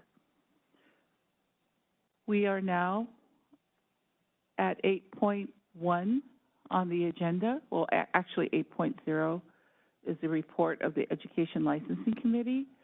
This is the committee of Jovita Dominguez is the chair. And we are now going to be on item number 8.1.1. And I believe Mary Ann McCarthy, is Mary Ann McCarthy elevated? Good afternoon, I'm here. Oh, great. Thank you. You're welcome. Good afternoon. My name's Jovita Dominguez. I'm the chair of the ELC, and Dr. Marianne McCarthy will be assisting us. Marianne, can you take us to 8.1.1? Absolutely. Thank you so much. I'm Mary Ann McCarthy. I am a supervising nursing education consultant and the liaison to the Education and Licensing Committee. And I just want to let everybody know that I need to give a lot of kudos and support to my NEC team, because without them, the education and licensing agenda would be impossible to put together. So thank you, Team NEC. 8.1.1, discussion and possible action regarding the board approval of Education and Licensing Committee recommendation to approve minor curriculum revisions, acknowledge program progress reports, and to accept clinical facility approvals. According to board policy, nursing education consultants may approve minor curriculum changes that do not significantly alter philosophy, objectives, or content. Approvals must be reported to the Education and Licensing Committee and to the board. And a list of these schools who have submitted minor curriculum revisions, clinical agency and facility approvals, and program progress reports that have been reviewed and approved by nursing education consultants are in your materials packet starting on page 5 of the ELC packet. The tables have corresponding names. This is a consent agenda item. The ELC recommendation was to approve and accept these items. I move to motion to accept the education, the 8.1.1, which would be to the recommendation to approve minor curriculum revisions, acknowledge program progress reports, and accept clinical facility approvals. With, I would like to add on to that motion, with the exception of Holy Names Yes. University. Thank you, Dolores. Okay, and also, Jovita, I believe that you work for one of the schools on the list. Did you want to abstain? Oh, yes, thank you, Dr. Marianne. Yes, and I move to accept, but I would like to exclude myself from Hartnell College due to my employment. Thank you for reminding me. Sure. Do I have a second? I'll second. Thank you, Dolores. Can we open it up for public comment? We will be opening for public comment now. I will be activating the question and answer feature. Members of the public, please refer to the screen share for members of the public to see how they should type in their request for comment. I lost my spot there.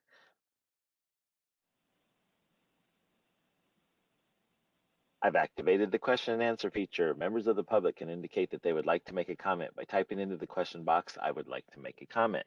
Please remember you will have 2 minutes to make your comments. I will not give a reminder as your time approaches. I do not want to interrupt you nor cause you to lose your train of thought. I will mute your microphone and inform you that your time has expired, and we'll move on to the next member of the public. I'll pause for a moment for members of the public to type in, "I would like to make a comment." Board moderator, as people are typing in, I have a question for the board president. You had asked to hold out Holy Names University. Are you wanting a discussion about that progress report? Yes. Okay, thank you very much. So once we get the vote on this, we will then have the education liaison have the people here that would represent Holy Names elevated up to be able to represent if the board has questions. Great, thank you.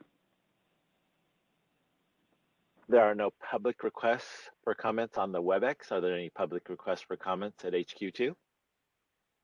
There's none here.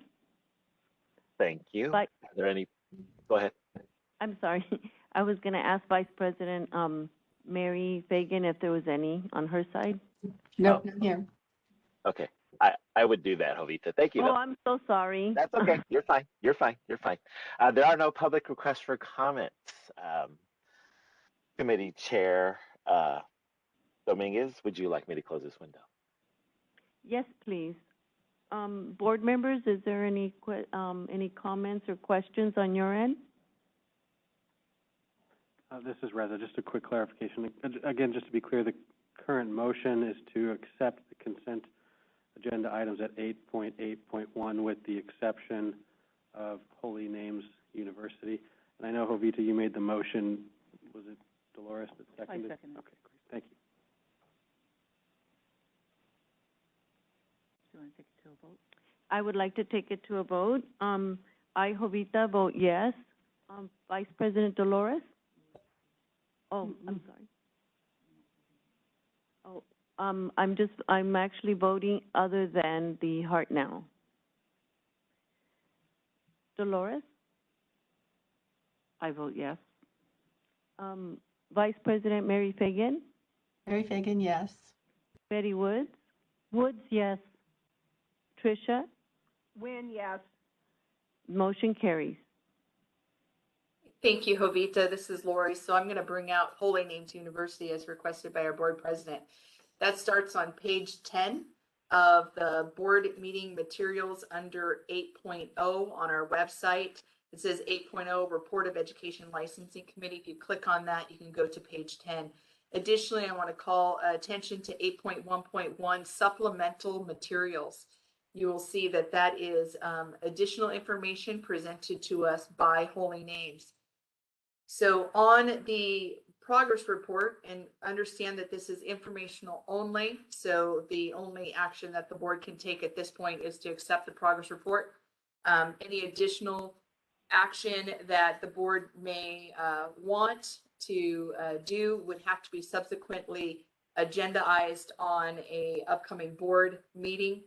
We are in an attempt to schedule a board meeting for June. So if something does need to come forward from this, which my expectation is that it will, we can put that on the June agenda item for a board meeting if we're able to get that scheduled. So Holy Names University, we have nursing education consultants assigned to each one of our pre-licensure nursing programs. And in our regulatory requirements, the nursing program director is and the faculty and assistant director are responsible for the totality of running the program. And so we also have requirements where they have to let us know about any impact within about 10 days, including financial impact. So the program director contacted the assigned NEC and let them know what her understanding is, that there was a $50 million financial debt crisis and a potential institutional and nursing program closure. The nursing education consultant assigned to them brought that to the attention and put that forward as a progress report to our board so that you guys are aware of it immediately. This was just received 2 weeks ago, I believe, on the 29th, and it is coming to you.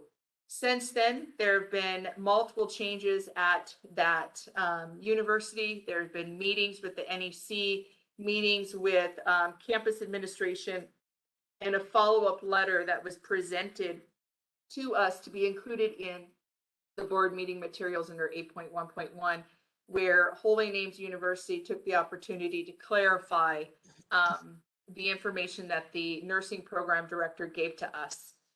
It was a misunderstanding. According to the materials from 8.1.1, it was a bond. And I know that the chief financial officer, the dean, and the president are here and available as well to talk and answer any questions. But it was a bond. They had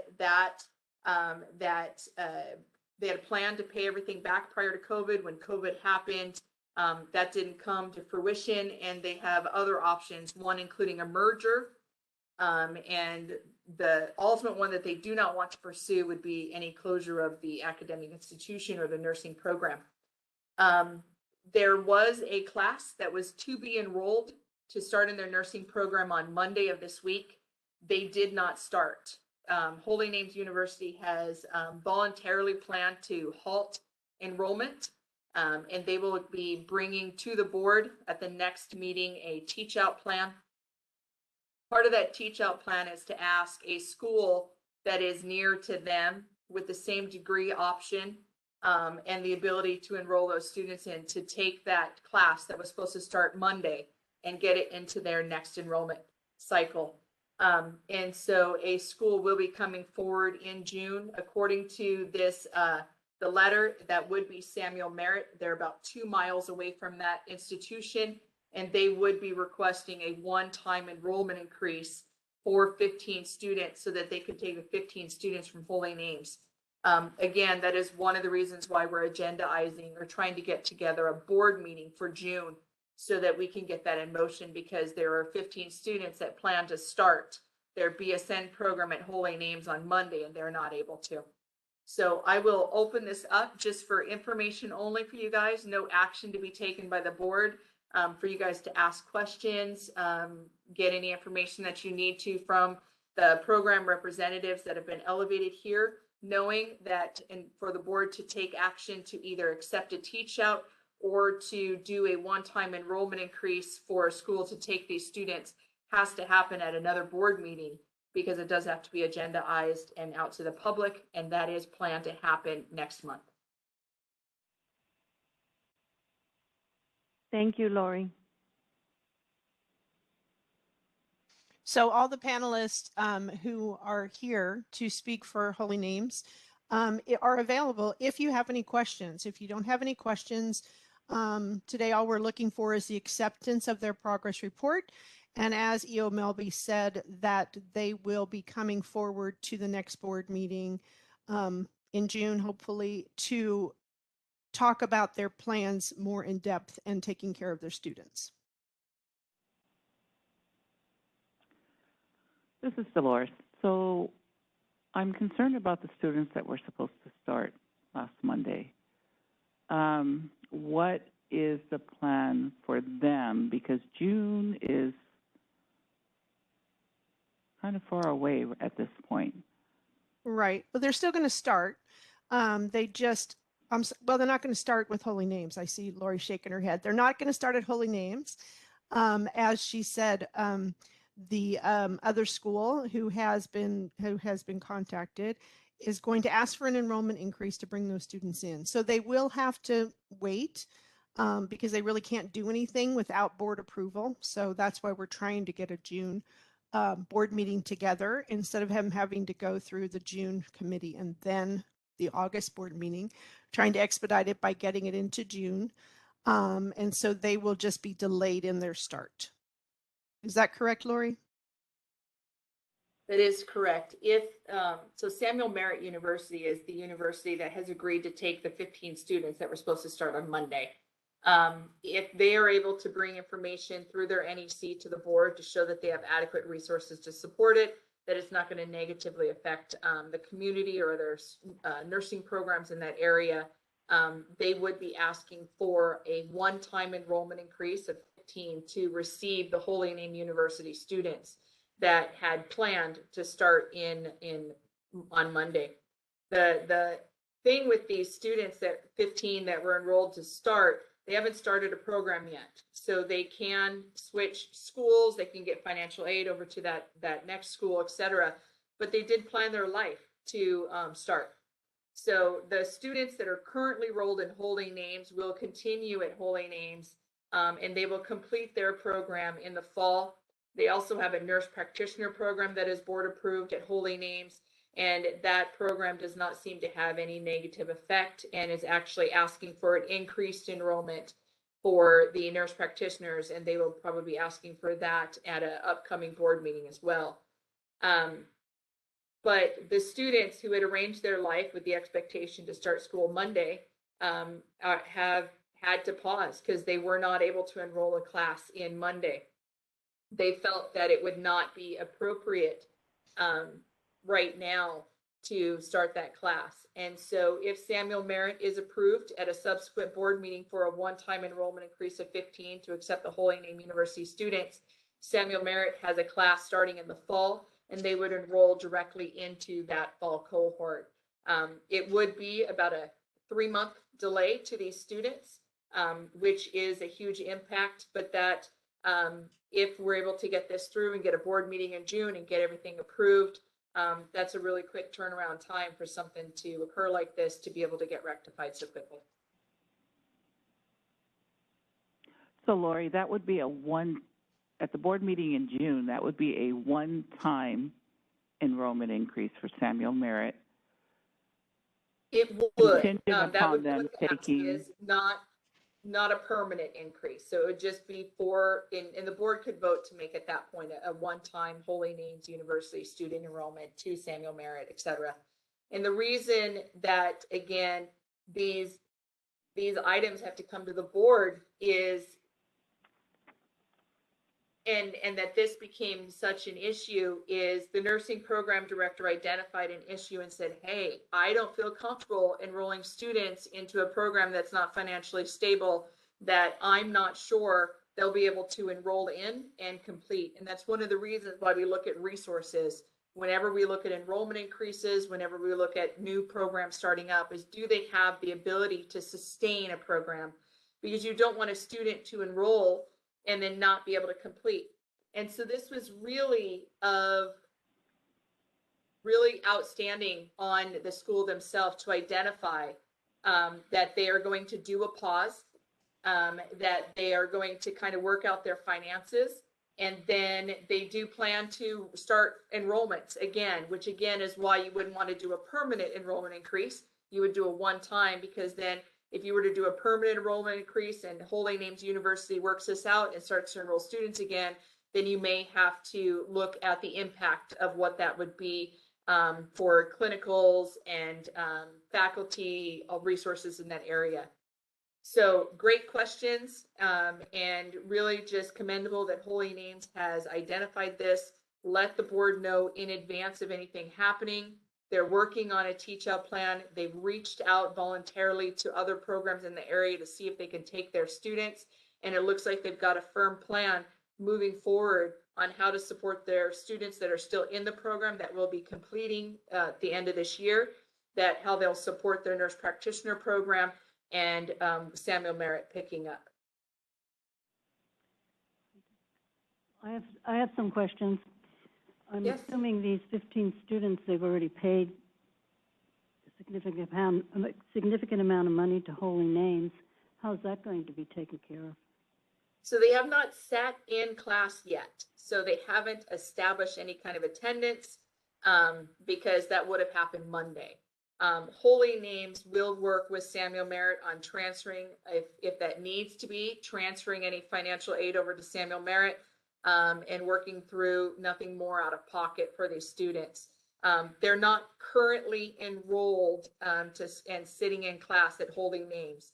They were notified that these 15 students would not start on Monday as they planned, and hoping to make that, because of that, they should make an easier transition over to Samuel Merritt. I have another question about students that remain in the program at Holy Names. You talked about one class finishing up soon, but there should be like another class in between there. What's happening to that class? They have said that they do not have another class in between, that they have one class that is wrapping up, and it is, I believe, 12 students. Yeah, that is correct. They admit once a year. Finish in August. Yeah, they admit once a year, so there's only one cohort. I see. Thank you.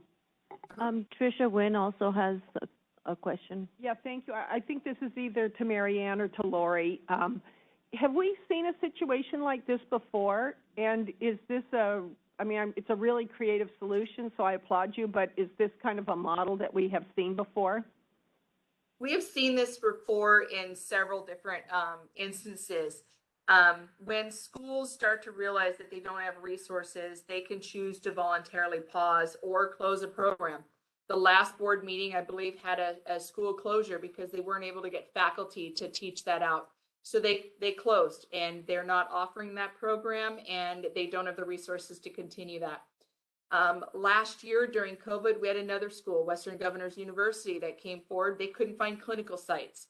And because they couldn't find clinical sites, they couldn't enroll students, they closed. A few years back, Brightwood College in San Diego, they had some financial difficulties, very similar to this, where there was campus visits, interactions with NECs, and information not necessarily shared. And so there were about 180 students enrolled in that program currently. And the students were notified when they showed up for class, and they were not able to attend class. They were told that the school was closing. It took approximately 4 months, and GCC came in. They agreed to take the faculty, take the clinical sites, and take the students, and open a campus so that they can support them. They were successful in doing that. They were able to get all students with the exception of 2. Those 2 students were able to do it. Those 2 students chose not to. The students were able to pick up in the curriculum that they had. They taught that curriculum out. They then, because they were so successful in it, that is now the Marsha Forst School of Nursing located in San Diego. And they did not do just a single enrollment increase. They came back and asked for a permanent, and they did receive a permanent approval, and they do have a routine, regularly scheduled admission. And so it shows where a school came in, helped out, and was very successful with doing that. We have a great track record in California with our pre-licensure nursing programs.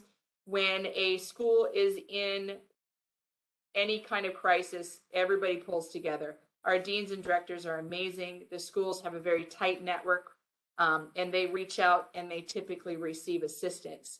Our role at the BRN is to gather all that data to show that they can support it. And then our board, you guys, evaluate that data, evaluate that resources, and make the decisions that allow for these things to occur. Yeah, part of our regulation, there was an update to 1423 and 1432. And that does require that they within 10 days notify the board of any of these changes. And this is when it's done right. When the board is aware of this, we can get at this preemptively, and we can work with these students. We can work with the faculty and the staff to get these approvals done in a very timely manner so that the students have the least amount of impact. When this information is not shared out in a timely manner, then that is when you end up with 180 students who show up and are not able to go anywhere. So these 15 students have support, and the 12 students are able to continue in their program and successfully complete by the end of this year. Lori, I just wanted to add that there are 14 BSN students that will be finishing, and they're going to finish mid-August. So it won't be the end of the year. Their teach out will be through mid-August, and then requesting a pause. Perfect.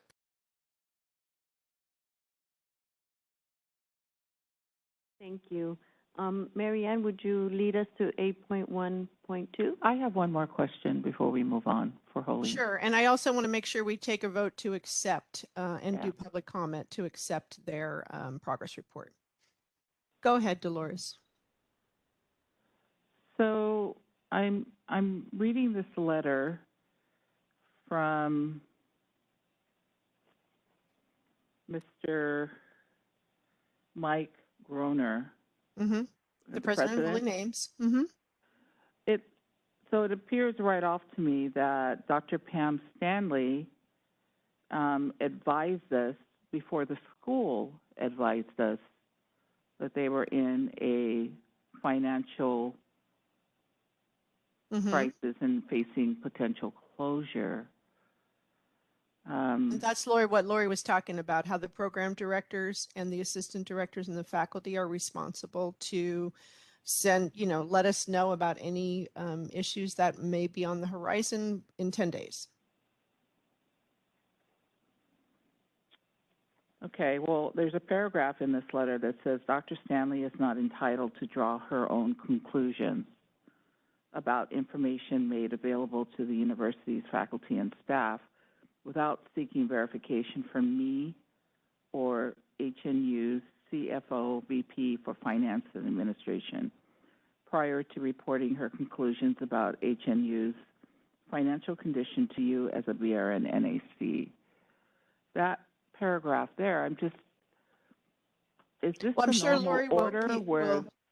I'm sure Lori will speak to it, but again, it's the difference between regulation, what we have in regulation, and what is set up at the school. So what I'm at, We have Michael Groner on the panel. Dolores, this might best be asked to him because he wrote the letter, so he'll be able to answer you. So go ahead and ask your question, and Michael will let you answer. Thank you.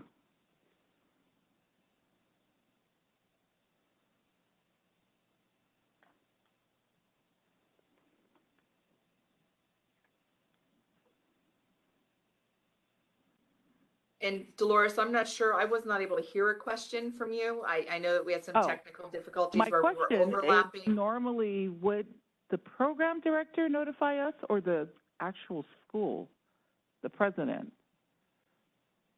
Is that the normal pathway that would be taken for a notification to the board? May I speak?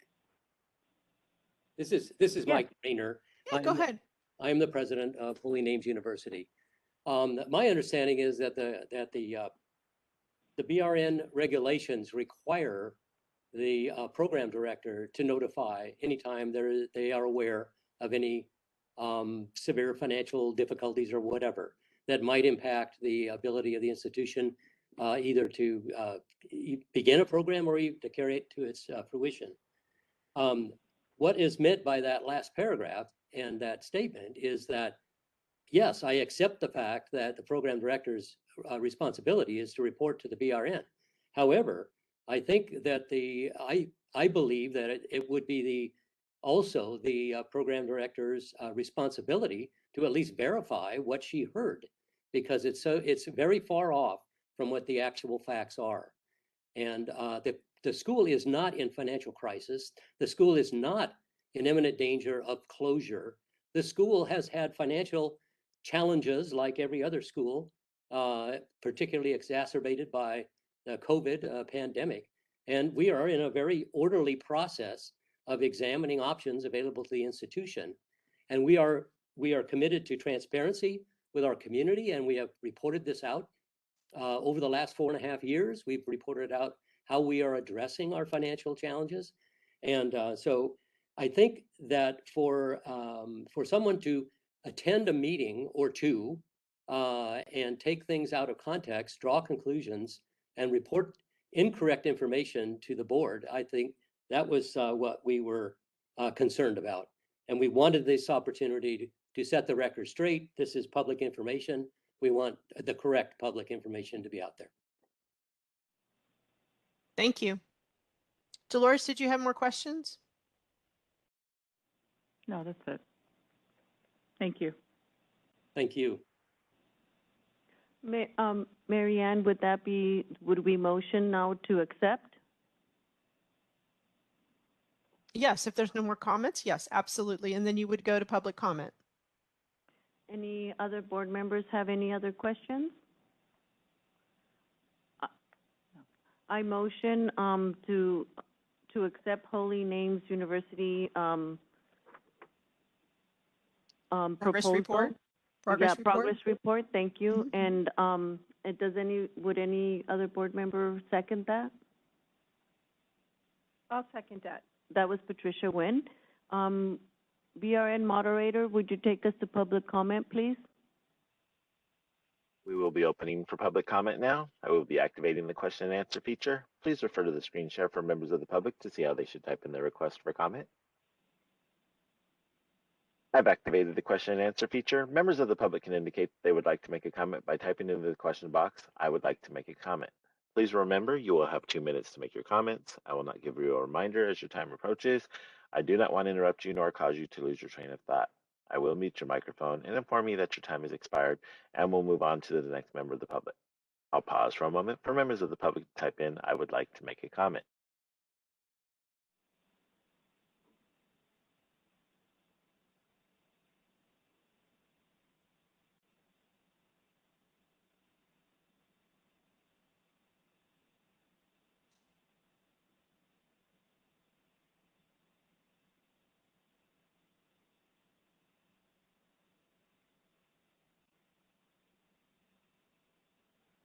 Committee Chair Dominguez, there are no public requests for comments on the WebEx. Are there any public requests for comments at HQ2?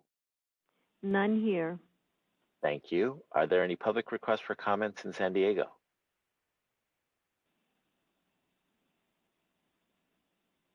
There are none. Thank you. There are no public requests for comments. Would you like me to close this window? Yes, please.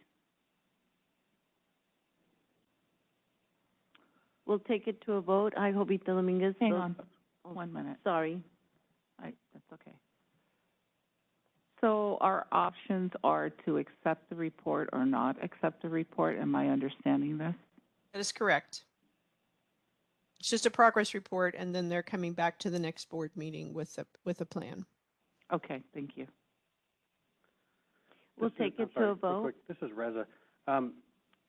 It may just be me. I'm trying to wrap my head around the situation. I've heard that, there was talk about a $50 million debt, and then talk about that wasn't the debt, it's a bond, and the program director reported it, but the school president was just speaking about that information may not have been verified.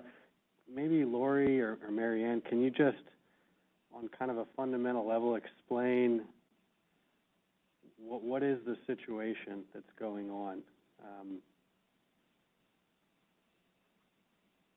Lori, did you want to speak to that? Yeah, definitely. And I Yes. actually want to open it up to, I believe, Pamela Stanley. She's the Chief Financial Officer at the school. Is that correct? No, I believe she's the program director.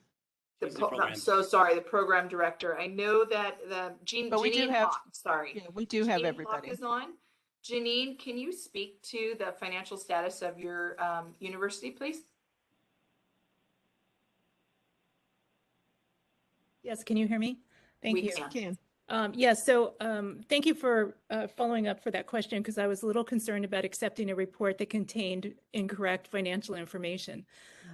So as most colleges and universities, schools have bank lines of credit, bank loans, bonded debt, various forms of debt to support capital improvements, et cetera.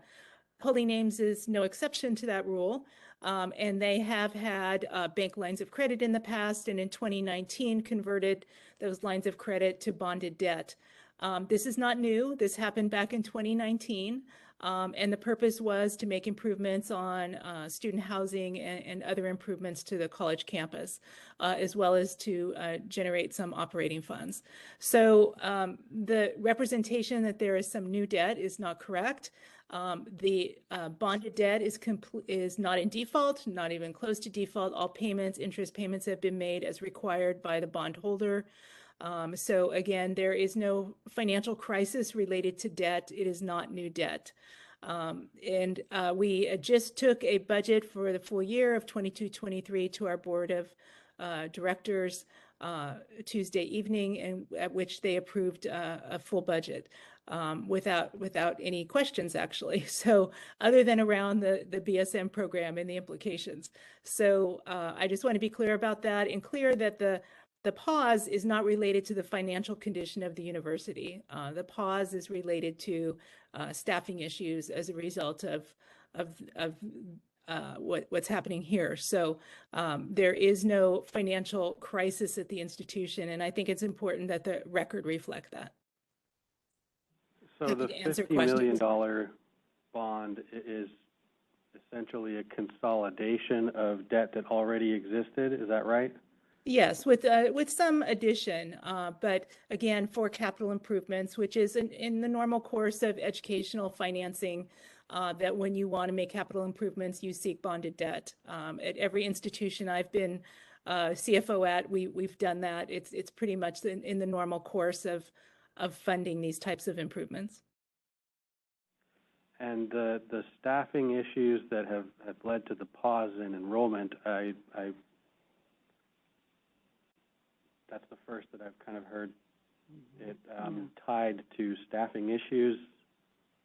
Well, I just want to make the point that, without getting into staffing issues, that the pause is not due to financial conditions of the university, which might be inferred from the report that was provided to you. My understanding from a meeting that we had with the campus administrators was that the program director and assistant director turned in a resignation. And they also take a faculty load where one of them teaches obstetrics. Since this occurred 2 weeks ago, the program director and assistant director have agreed to stay on. I believe actually they were able to even find another program assistant director to come in and help, and maybe even another OB instructor. So there was some administrative changes, some faculty changes. They did agree to stay on to teach out the last class. They do have a program director, so they are in compliance with our requirements. And they do have a new approved assistant director as well, and some new faculty approvals, and people rescinding various resignations, so that they do have the resources to support the students that are currently enrolled. But as was referenced there, is because of the changes administratively and faculty wise, it was not the best time for them to enroll another student cohort in without at least new faculty being trained, the assistant director that was just approved coming on and being trained, and securing a permanent director of nursing. And again, Dr. Pamela Stanley is on. She is a program director at this school. She was the one that did turn in a resignation and then rescind that. So she can speak more to the faculty and administrative positions if need be as well. She has been elevated, and she can unmute herself too if she has anything to add. Real quick before that, does the progress report, I'm skimming through it, does that actually talk about the staffing issues? It talks about the pause in enrollment. I'm trying to find whether it discusses. The progress report here, the only faculty that it mentions was the faculty and staff meeting. It does not talk about any issues with faculty. They did talk about that Dr. Stanley told the NEC to stop nursing admissions, but it didn't tie it to a separate reason other than that. And when we did receive the additional information on 8.1.1, there was not a discussion in there that from the campus president that talked about faculty issues as well. It was strictly in relation to the money budget condition, essentially, of the school. There was not anything talked about faculty. Yeah. We seem to be getting conflicting information here. First, we hear about budget, and then we hear that 15 students cannot even enroll, or they're going to enroll, and they get told that they can't do that, and they maybe going to be sent someplace else. And then there's a class that there's going to be a teach out for, and then all of a sudden we hear about staff. Well, sometimes there's a staffing problem when the staff know that the place doesn't have the money or is going to close. So I'm not comfortable with this whole presentation at all. This is Reza. So what I'm gathering but from what's been kind of brought forward today, that the pause in enrollment is not tied to the financial condition, that it's related to staffing. What I'm trying to get at is if the options are to adopt the progress report or not adopt the progress report, does the progress report imply that the pause in enrollment is related to finance and not really adequately go into staffing? Those seem to be the options on the table, and it seems like, and Lori and Marianne, I think you're probably more familiar with the content of the progress report than me, and that's why I'm kind of turning it to you as far as whether it's appropriate to accept the progress report or kind of leave it open, I guess. Yeah, I think with the written progress note and the written materials, it does not clearly outline everything that's going on. Staff are here to kind of speak and elaborate. We were aware in the meeting that I had with campus administration on Monday that there was some changes to administration of the nursing program where they resigned and came back. We were aware of, I believe, a hiring of an OB instructor to support the current students. Again, I don't have my specific notes in front of me, but the one part on the progress note, it does say that Dr. Pamela Stanley contacted the NEC by phone to alert the board immediately of the totally unexpected, abrupt announcement and turn of events at HNU that affected the currently enrolled BSN degree cohort of 14 students that are scheduled to graduate in mid-August and approximately 37 FNPs. And then it does talk later on that Dr. Stanley told the NEC she discussed stopping of all nursing admissions effective 4/28/2022 with the provost several times on 4/28/22 and additionally on 4/29/22 with no verbalized objection to halting all program admissions from the provost in these discussions.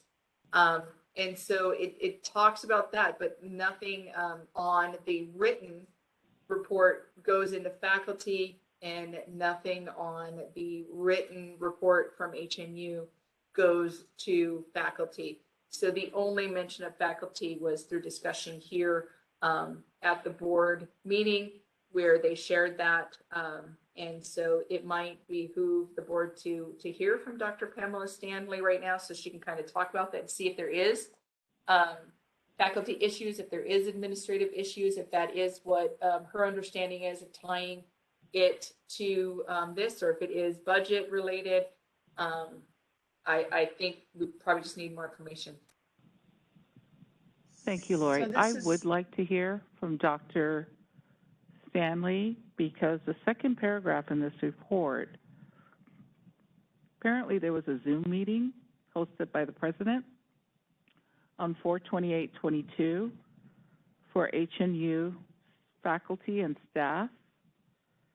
And according to Dr. Stanley, college president told those at the meeting that HNU has a $50 million debt that could result in possible closure of the university unless HNU finds a financial partner to resolve the problem. So I'm reading this paragraph and it implies that it's financial. I'd like to correct that. This is Janine Hawk, CFO. If Dr. Stanley heard that, that was a mishearing. That was not said at that meeting, and there is no relationship between our bond and what's happening at the university. So I think there were several topics that were addressed at that meeting, and there's somehow been a conflation and misunderstanding and misrepresentation of that now to the board, and that's what we're trying to clear up. Yeah, I would like to hear from Dr. Stanley. Thank you. Hi, this is Pam Stanley. So Hi. I'm not gonna speak to the finance piece because clearly I have a different perspective and I'm not the CFO or the president, but I can speak to the staffing piece. The director, which is me, as well as the assistant director, had made the decision to leave the organization. And submitted our resignations. So those are two positions that are vacated. We also know there's a couple other staff that have applied to positions elsewhere that are, faculty are feeling unstable with the messaging. That is the statement I'll give to you. And so they are looking for what they consider more stable jobs at other organizations. I agreed to come back to ensure that the seniors would be able to graduate with no disruption to their education. I remain as the content expert for OB and am working with the OB faculty that was hired in to teach. There is not the staffing, or was not the staffing to support bringing in a whole new cohort during this time of transition with the faculty that are leaving.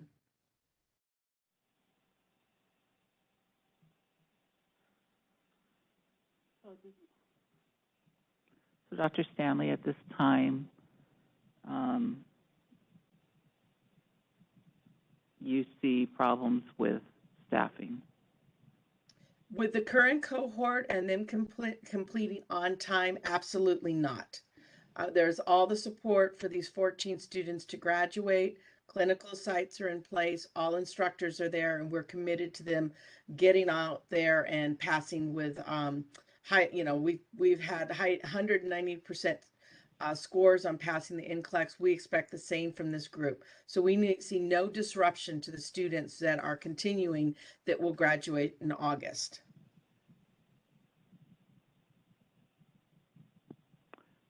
Thank you, Dr. Stanley. And if I could just clarify, and Lori, please correct me if I'm saying this incorrectly, but the purpose of the progress report being put into this meeting was to bring it to your attention. It was not to make any decisions about what they're going to do, what their plan was. We were fully aware that they would need time to work out the details and also time to put stuff together to present for Samuel Merritt to be able to ask for enrollment increase and for Holy Names to come forward to ask for a pause.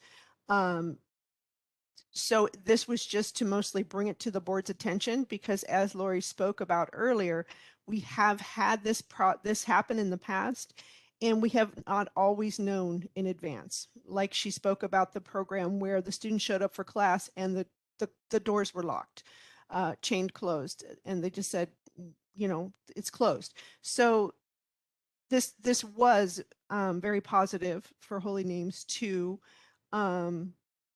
let us know, and for them to already have, you know, be working on a plan and stuff in advance. But the progress report for today, and that would include the materials that from the president, that he wrote a letter to add to the materials, and everything that will be in the minutes, is that just to bring it forward to the board, that they're aware that there is a situation happening at Holy Names that we're going to be monitoring to take care of their students, current and the ones who were not able to start. So this is information for us. We're not going to be voting to accept or reject the information that is provided. Is that correct? Well, typically, I mean, the way it came across is a progress report, right? So when you guys accept the progress reports or the minor curriculum revisions or the facilities, you accept what was reported. I don't know that because it is a report from different people, it's not necessarily that we're accepting that it's true or false. We're just saying we got the information. That's the way I look at it. And if I'm wrong, again, Reza, if there's a different take on whether the accuracy of the information or the you know, the addition of, like Lori said, we got the additional letter from the president. They got it to us right away. We put it into the supplemental materials so that you guys would have it, so that you would have information from the president as well as the progress report that we would typically get through our NEC, which would come from the program director. This is Reza. So it seems like whether the board adopts the progress report or not, this is coming back in June for further discussion and seeing what happened with the reassignment of students and all of that. Correct me if I'm wrong, it doesn't seem to have much consequence whether we accept or not. And that is correct. I think there could be no action. That's true. There could also just be no action. The written progress report being either misleading or inaccurate or unclear or what have you. There's been some clarifications made verbally, so that may have helped. But with the written report being questionable, and there being seemingly no consequence either way, whether they adopt or not, I don't see necessarily a need to adopt the report. Okay, so would you say we don't need to then take any vote at all? That would seem fine with me, and I'm seeing some nods, maybe in agreement. I am on a separate issue, though, still, I hate to kind of be stuck on an issue, but puzzled a little bit about the finance piece. And I've heard and,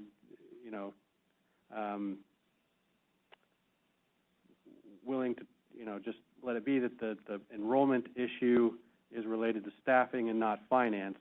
Yet there was information brought to the board by one party about a $50 million debt, and we've heard the CFO explain that it's, common practice for large sums of debt of one form or another to exist and be rolled over into different types of debt. And all that makes sense.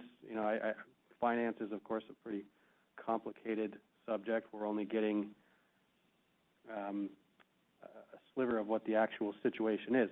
Meanwhile, Dr. Stanley said, I'm not going to speak to the financing because clearly I have a different perspective. And that from where I'm sitting, that kind of just leaves a big mystery as to what the situation really is. And some kind of, some reason to doubt what the situation is, and just cause for concern about not really understanding. Again, I accept the CFO's comment that it's common practice to take on debt and use that money to improve the school and whatnot. But I think it was the party who brought this information to us in the first place who's saying she's got a different perspective on it and not clarifying what that perspective is, and we're just hearing kind of inconsistent statements about it.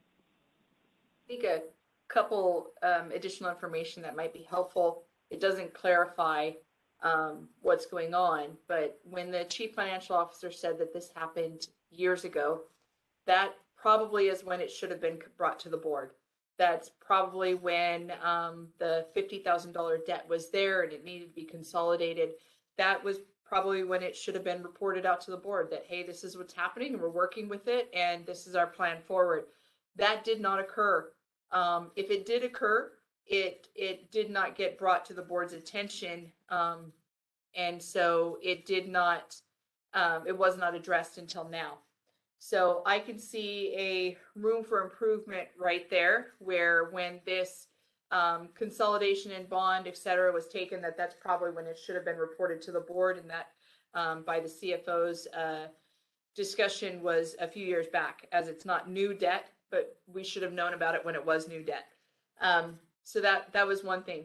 Additionally, because we do have an MOU with BPPE, and they typically do a lot of this stuff around budget and financial aid and working with Department of Education.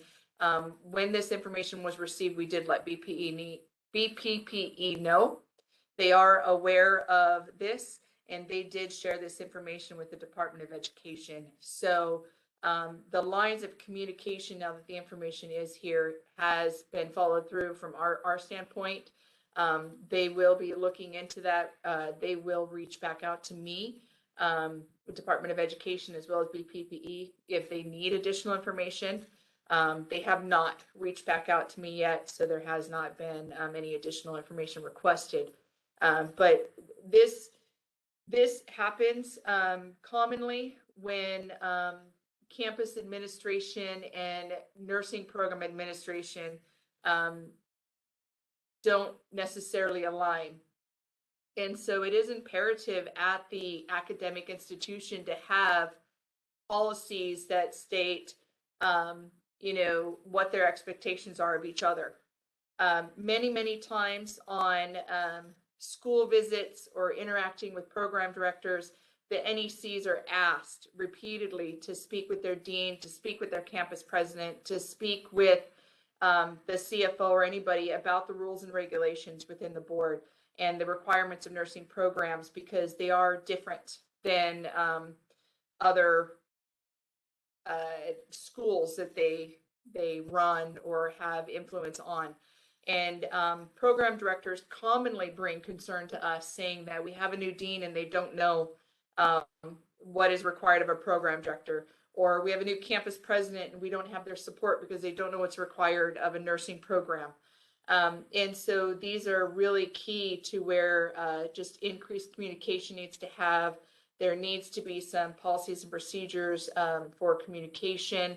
But we do have in our regulations that the nursing program director and the faculty are the ones that are responsible for the program. And that our NECs in their job descriptions do have the ability to talk to campus administration and service consultants at that point as well. But the primary focus is with the program director. So as far as we're concerned, as the NEC, the board staff level, is the program director acted appropriately, that she followed the rules and regulations that are outlined to her, and the NEC followed appropriate action, and we've got everybody notified that needs to be notified. We do wish that this information did come when the debt was originally consolidated, and that should have been a few years ago. However, they plan to work out kind of a communication outline at their institution that, of course, is not under our jurisdiction, but it would be nice to kind of understand what occurred and what truly is the financial situation. And we can ask for that through the NEC assigned to that program to have that information and be prepared to report that out when we agendaize that for the next board meeting. And Lori, I know that I believe Mike Dr. Groner did speak to that to the board in 2019. Do you want him to speak to that today, or would you like that just to be in the report for June moving forward? That anybody is allowed to speak. We do have Perfect. the representative here, and if he wants to share that, that'd be great. And that's wonderful that that was brought to the board in 2018. I wasn't aware of that. I wasn't in this role then, so that could definitely be No why I missed problem. that. No problem. Mike, did you want to speak to that? I would like to, can you hear me? Absolutely. Thank you. I would like to make one clarification. First of all, we did not refinance $50 million worth of debt. We took out $49 million. We were refinancing debt at that time of only 20 million or 19 million to be exact. The balance of the money was, as Janine pointed out earlier, was borrowed to make capital improvements and to do some other investments in the institution for its long-term financial sustainability. Also, we've been operating under a strategic business plan for over 4.5 years. That plan had as a key element the borrowing of that money. That was reported to the campus community. The long-term strategic business plan has been reported to the campus community. I'm wondering now whether, in fact, I know for a fact that not all faculty and staff receive information the same way. And if there's not an underlying financial understanding, some things can be misinterpreted. Let me give you a perfect example of what happened at this recent meeting.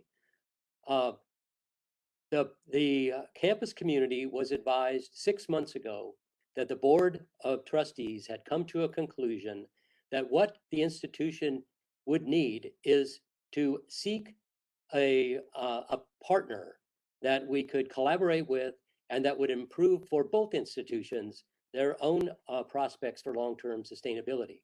We don't know who that partner is. We engaged a firm to help us identify potential partners, and then the next process is to vet those any partners that are interested in perhaps collaborating or partnering or merging with us and going forward. And the purpose of the most recent forums for the faculty and staff, from which Dr. Stanley drew her conclusions, the purpose of those forums were to answer questions that community members might have about what that process meant, and then to answer questions about what ifs.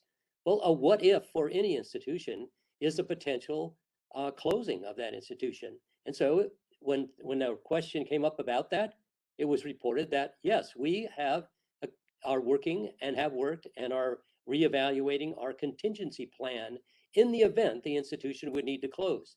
But nothing was said about the institution closing. And but another question came up about, well, how much would you need not to have to worry about this anymore? And the simple answer was enough money to pay off our long-term debt, to have and so that we could use all of our net operating revenue, less the debt payment, to improve and financially stabilize the institution, and the institution could become sustainable going into the future. So, and that was misinterpreted as if we have this $50 million debt, we got to pay it off right away or we're going out of business. And I'm sorry, it was a misinterpretation. That misinterpretation was reported to the NEC. And if indeed the director of the program is convinced that the institution is financially unstable, she is duty bound under the board's regulations to report that. But we also appreciate the opportunity to at least have caught up with it and to be able to set the record straight. And that was the whole purpose of the letter we wrote and of coming to this meeting today. And did you want to speak about what you brought up at the board meeting in 2019 related to this, just because of the, it's not new, and that there have been questions about whether it was brought up, and I'm pretty sure I remember this board meeting when you brought that up. Do you want to speak to that at all, or is that just something you want to add to the future?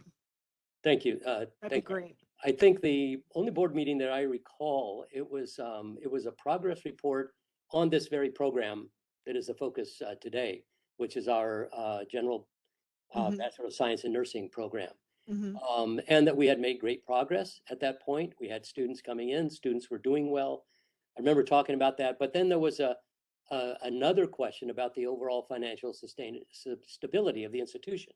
And it was at that I talked, I know, at length about our strategic business plan, which over a number of years was supposed to get to the point of being much more stable for the institution. Of course, that happened in 2019, and that was before COVID came along. So we've been additionally challenged, and we are addressing those challenges, and we continue to address them.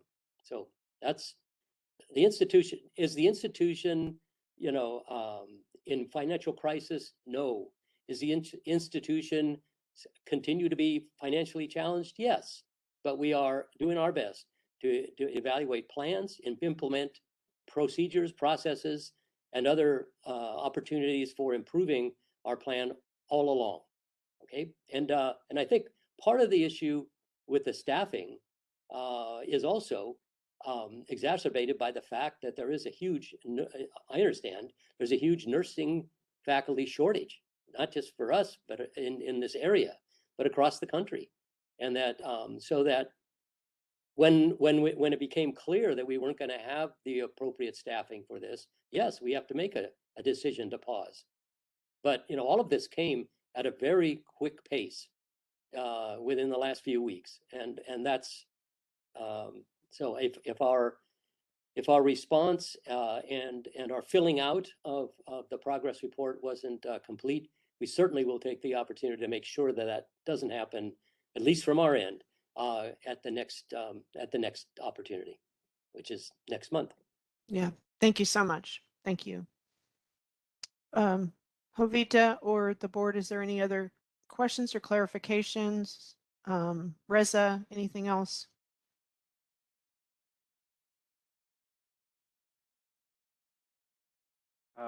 Yeah, I'll say that explanation from was it Mr. Groner was helpful, and I appreciate it. Did kind of help explain possibly where this different perspective came from. I will say, though, that it would certainly help to hear it from the person who had a different perspective, whether they continue to maintain a different perspective or what it is. But that certainly did provide some additional information on where it might have arisen. And so then if I'm correct, we can either accept the progress report, not accept the progress report, or even have no action on this item. I feel that the board would probably say no action because they're still not, we'll wait till next month. Mm-hmm.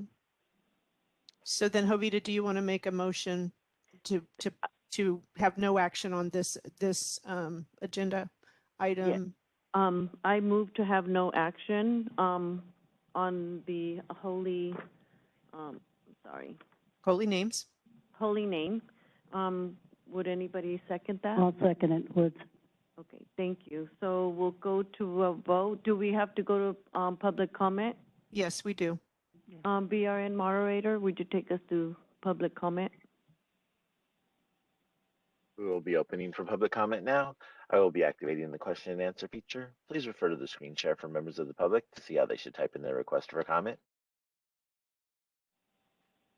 I've activated the question and answer feature. Members of the public can indicate they would like to make a comment by typing into the question box, "I would like to make a comment." Please remember, you will have 2 minutes to make your comments. I will not give a reminder as your time approaches. I do not want to interrupt you nor cause you to lose your train of thought. I will mute your microphone and inform you that your time has expired, and we'll move on to the next member of the public. I'll pause for a moment for members of the public to type in, "I would like to make a comment."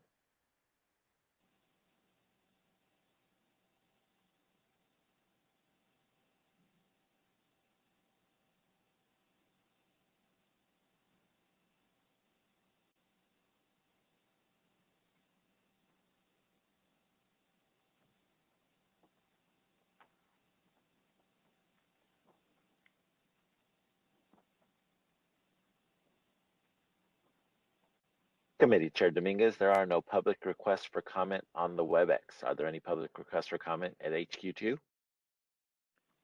There is none. Are there any public requests for comments in San Diego? None here. Thank you. There are no public requests for comment. Would you like me to close this window? Yes, please. We will take it to a vote. I, Jovita Dominguez, votes yes. Vice President Trujillo? Dolores Trujillo votes yes. Vice President Mary Fagan? Mary Fagan, yes. Betty Woods? Woods, yes. Tricia Wynn? Thank you.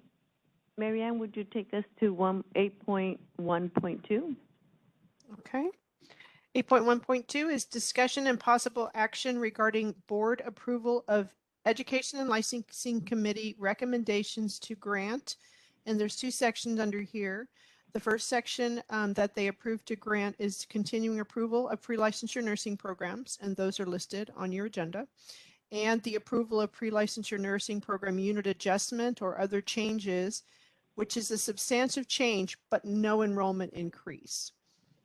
And so board staff received and reviewed all the documentation for these programs listed in agenda item 1.8.2. Information on these requests is included in the list provided in your materials packet started on page 22.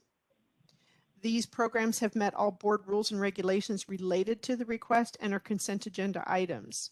These may be voted on as one time, or you can separate them out if you'd like to. ELC recommendation was to approve. Thank you.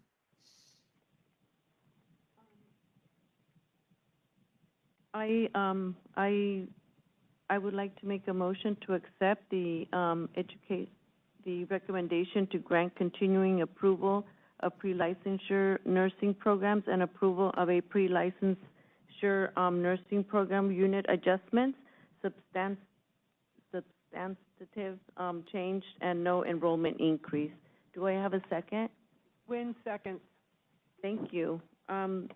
BRN moderator, would you take us to public comment? We will be opening for public comment now. I will be activating the question and answer feature. Please refer to the screen share for members of the public to see how they should type in their request for comment. I've activated the question and answer feature. Members of the public can indicate that they would like to make a comment by typing into the question box, "I would like to make a comment." Please remember, you will have 2 minutes to make your comments. I will not give a reminder as your time approaches.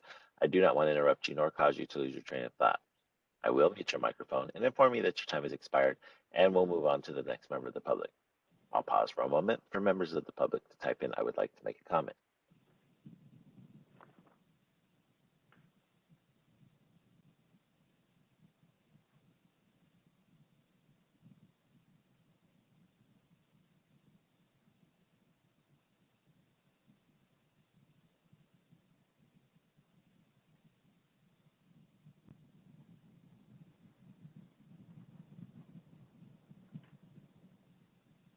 Committee Chair Dominguez, there are no public requests for comments on the WebEx. Are there any public requests for comments at HQ2? No, there isn't. Thank you. Are there any public requests for comments in San Diego? None here. Thank you. There are no public requests for comments. Would you like me to close this window? Yes, please. Before we take it to a vote, is any other board member have any comments or questions? Thank you. I, Jovita Dominguez, votes yes. President Dolores Trujillo. Dolores Trujillo votes yes. Vice President Mary Fagan. Mary Fagan, yes. Betty Woods. Woods, yes. Tricia Wynn. Wynn, yes. Thank you. Marianne, would you take us to 8.2? Yes, I will. Thank you. Agenda item 8.2, discussion and possible action regarding Education and Licensing Committee recommendations. 8.2.1 through 8.2.6. So the Education and Licensing Committee at its March 2022 meeting heard presentations on these agenda items. Again, 8.2.1 through 8.2.6. The committee recommends acceptance of these agenda items. The AIS and program reports are in your materials starting on page 31. The Education and Licensing Committee for each item is listed on the agenda. These items may be voted on as one group, accepting the recommendation, or pulled out and individually discussed if you prefer. Programs and NECs are available for questions if needed. Thank you. Is the board okay to vote on them from 8.2.1 through 8.2.6? I motion that we accept the recommendations to accept the program progress reports on 8.2.1 through 8.2.6. Would anybody second that? Win second. Thank you. BRN moderator, would you take us to public comment? We will be opening for public comment now. I will be activating the question and answer feature. Please refer to the screen share for members of the public to see how they should type in the request for comment. I've activated the question and answer feature. Members of the public can indicate that they would like to make a comment by typing into the question box, "I would like to make a comment." Please remember, you will have 2 minutes to make your comments. I will not give a reminder as your time approaches. I do not want to interrupt you nor cause you to lose your train of thought. I will mute your microphone and inform you that your time has expired, and we'll move on to the next member of the public. I'll pause for a moment for members of the public to type in, "I would like to make a comment." This is Reza. I just wanted to quickly clarify. So, Jovita, you said in your motion to accept the program progress report, but I think but your motion, as I understood it, what you intended was for 8.2.1 through 8.2.6 to accept the ELC recommended action in each of those. Yes. Okay. 2.1 was the one about progress reports. Great. Thank you. And the public comment is also here about any of those items.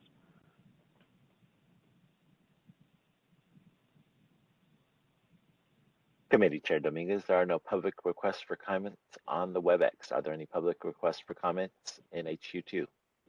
No, there is not. Are there any public requests for comments in San Diego? No. Thank you. There are no public requests for comment. Would you like me to close this window? Yes, please. Before we take it to a vote, does any board member have comments or questions on these? Thank you. I, Jovita Dominguez, votes yes. President Trujillo?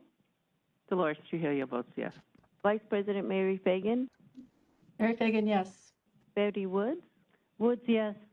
Tricia Wynn? Win yes. Thank you. Mary Ann, would you take us to 8.4, please? Actually, I'm going to take us to 8.3, if you don't mind. Oh, so sorry. That's okay. 8.3. That's okay. That's why we're a team. Before we get to 8.3, though, I just wanted to read the caveat that comes before that, which is due to the date of the Education Licensing Committee meeting that was changed from April to March. The following programs did not present at Education and Licensing in March, and therefore they came straight to the board, and so they're going to be heard in their entirety today. So there's no recommendation from the board on 8.3 or 8.4. Agenda item 8.3, discussion and possible action regarding clinical practice experience required for nurse practitioner students enrolled in non-California-based nurse practitioner education programs. This is a consent agenda item. The BRN staff have received and reviewed all documents from the program requests for clinical practice experience required for nurse practitioner students enrolled in non-California-based nurse practitioner programs. The information on these programs is on the list provided in your materials packet starting on page 75. The programs have met all board rules and regulations regarding this request and therefore are consent agenda items.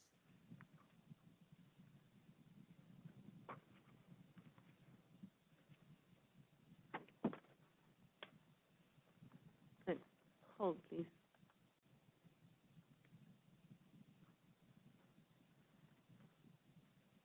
I motion to approve 8.3 Was that 8.3 and 8.4, or we're just doing Just 8.3? 8.3, just 8.3. Thank you. Thank you. A motion to approve 8.3. I'm sorry. Clinical practice experience required for nurse practitioner students enrolled on non-California-based nurse practitioner education programs. Do I have a second? I'll second it. Woods. Woods seconds. Thank you. BRN moderator, would you take us to public comment? We will be opening for public comment now. I will be activating the question and answer feature. Please refer to the screen share for members of the public to see how they should type in their request for comment. I've activated the question and answer feature. Members of the public can indicate that they would like to make a comment by typing into the question box, "I would like to make a comment." Please remember, you will have 2 minutes to make your comments. I will not give a reminder as the time approaches. I do not want to interrupt you nor cause you to lose your train of thought. I will mute your microphone and inform you that your time has expired, and we'll move on to the next member of the public. I'll pause for a moment for members of the public to type in, "I would like to make a comment."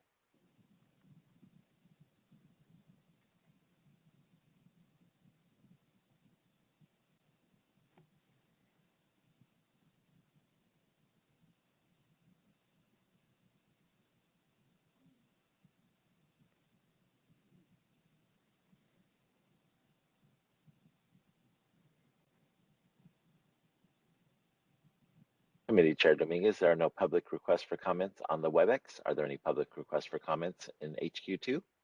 No, there is not. Are there any public requests for comments in San Diego? Nope. Thank you. There are no public requests for comments. Would you like me to close this window? Yes, please. Before we vote, any board members have questions or comments? Thank you. I, Jovita Dominguez, votes yes. President Trujillo? Dolores Trujillo votes yes. Vice President Mary Fagan? Mary Fagan, yes. Betty Woods? Woods, yes. Tricia Wynn? Wynn, yes. Thank you. Marianne, would you take us to 8.4, please? Motion carries. Sorry. Thank you. Agenda item 8.4, discussion and possible action regarding acceptance of substantial changes to approved nursing programs. These are enrollment increases. They were not presented at the Education and Licensing Committee. 8.4.1 is American Career College Associate Degree Nursing Program. Information on this program can be found starting on page 82 of your packet. And board moderator, if you could please elevate the presenters on the list for American Career. American Career College has requested an enrollment increase of 10 advanced placement LVNs in 2022 and in 2023. 20 additional students at their Los Angeles campus over 2 years. The program was initially approved in November of 2014 and started in April of 2015. Approved enrollment pattern in 2014, they were approved for 33 students twice a year for a total of 66 students annually at their LA campus. In 2020, they were approved for 30 students 5 times a year for a total of 150 students a year at their LA campus. And then in November of 2021, they requested and was approved for an additional campus in Ontario, California for 25 students 5 times a year for an eventual total enrollment of 250 students. So since it was just approved in November, they're just starting that program. The total number of students with maximum enrollment on 2 campuses is estimated to be 400 students by the fall of 2023. Regional Nursing Summit summary reports say that in LA, as we've talked about in the past, inflows exceed outflows of RNs by greater than 2,000.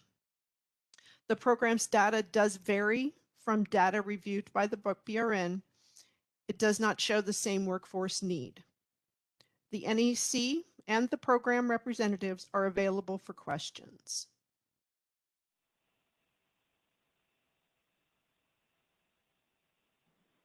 Does any board members have questions? Tricia Wynn? Well, I'd love to hear from the the institution. The thing that, of course, I worry about is just an oversaturation and maybe problems with placements or problems getting employment. So I'd love to hear that addressed. Okay. Julie, did you want to address that?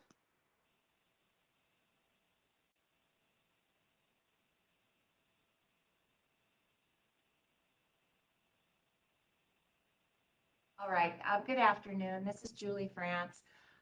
Would you like me just to address that question, or can I give a little background?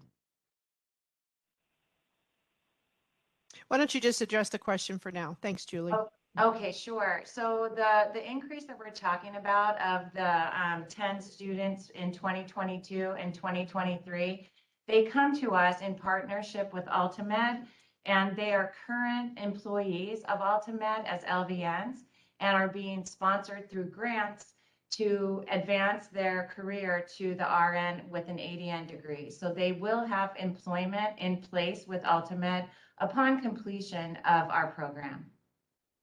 Thank you very much. Julie. That's helpful. And Tricia, again, just so you know, we as NECs would never bring anybody forward who hasn't or not.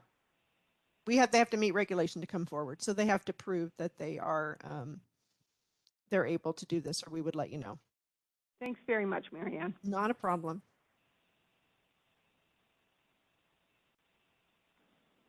So I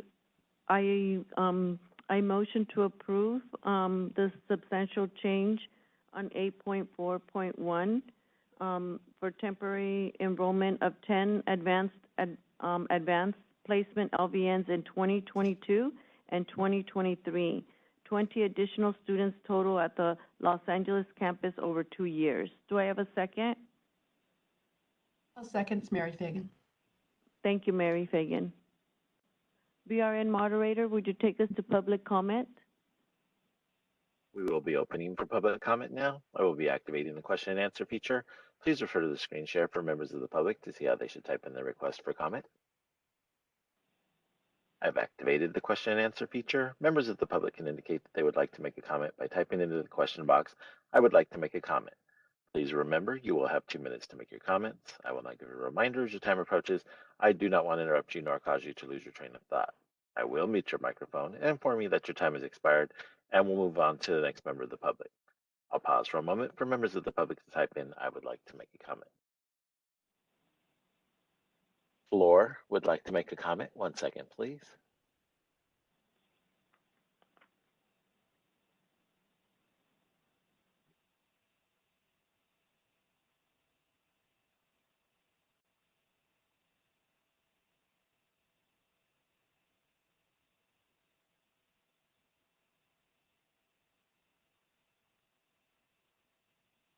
Floor, I'm requesting. There you go. Thank you. Go ahead.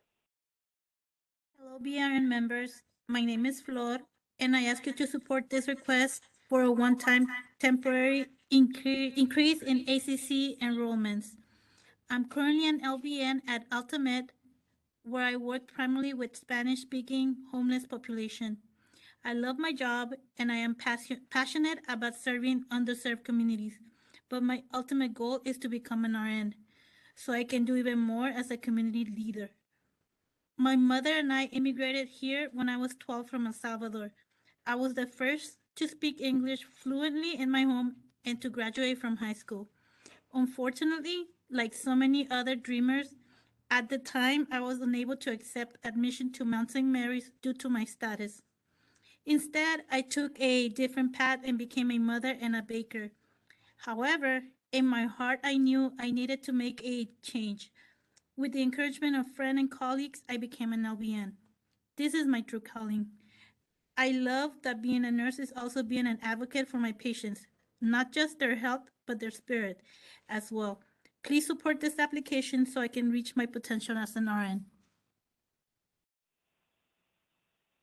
Thank you for your comment. Viviana Robles Vizcarra would like to make a comment. 1 second, please.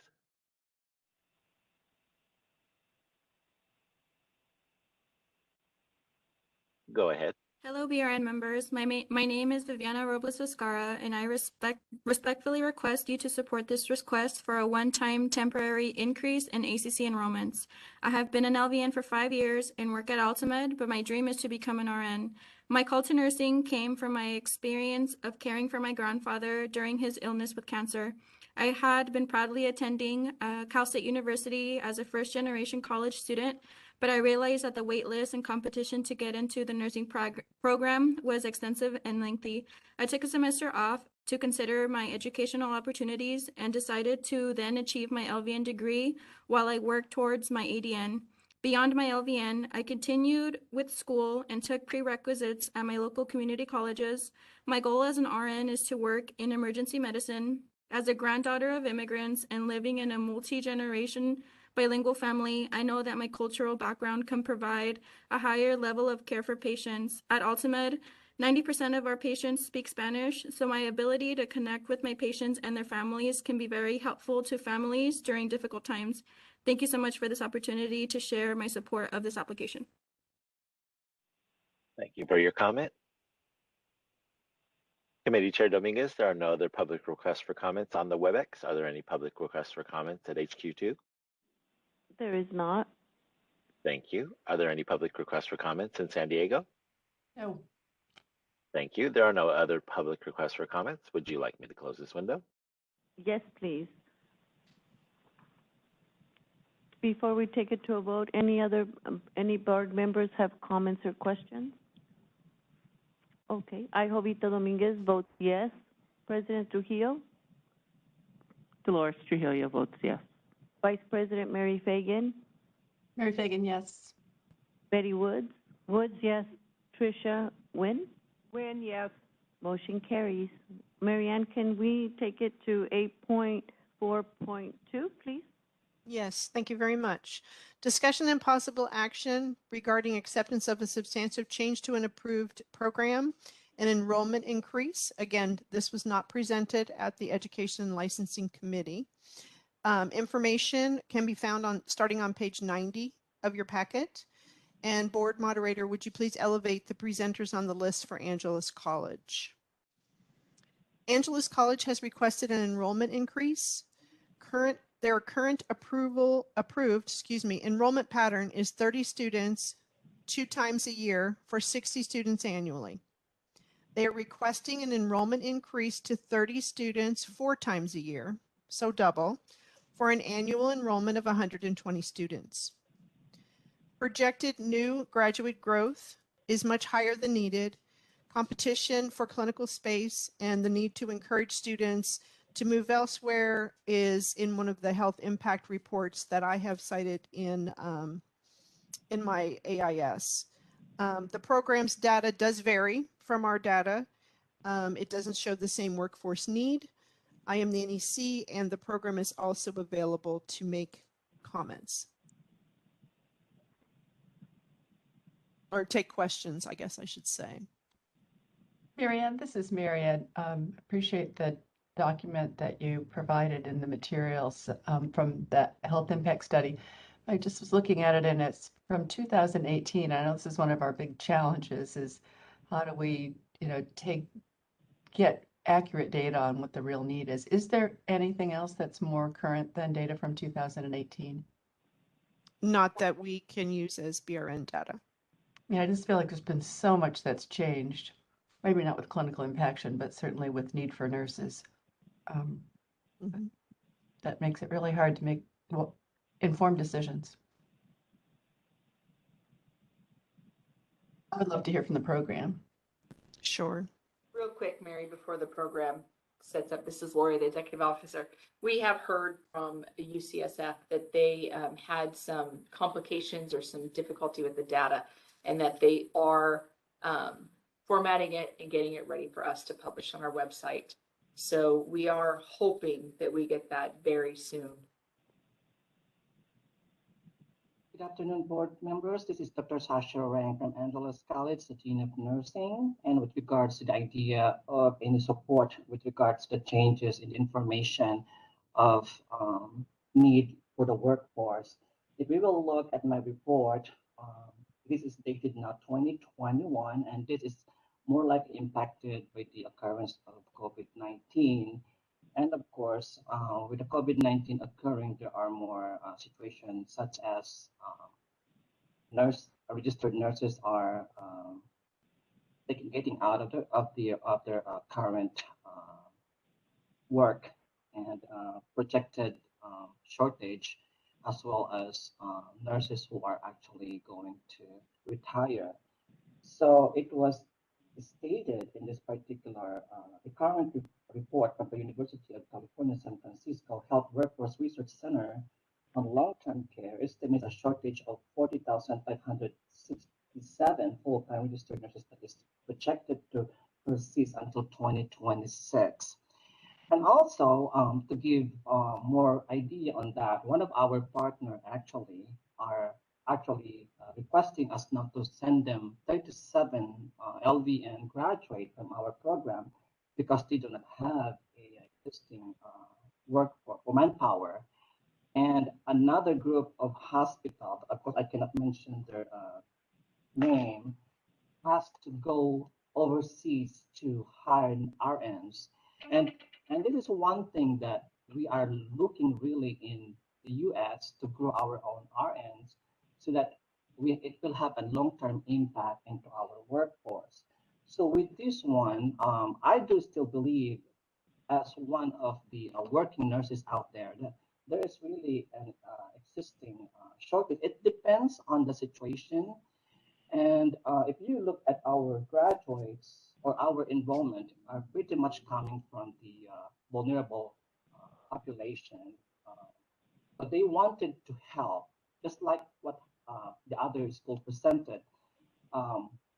Almost 100% of our first cohort are made up of Asian students, and they cannot enter the other program because of the existing either a waiting list or there is the requirement is too stiff for them. So we are actually here to provide them the equity of becoming an registered nurses in the future. So if we can request from the honorable members of the board that this is looking at equitable nursing education for everyone. Angeles College is requesting if we can be approved because we have all the resources, we have the inquiries and the needs of our community.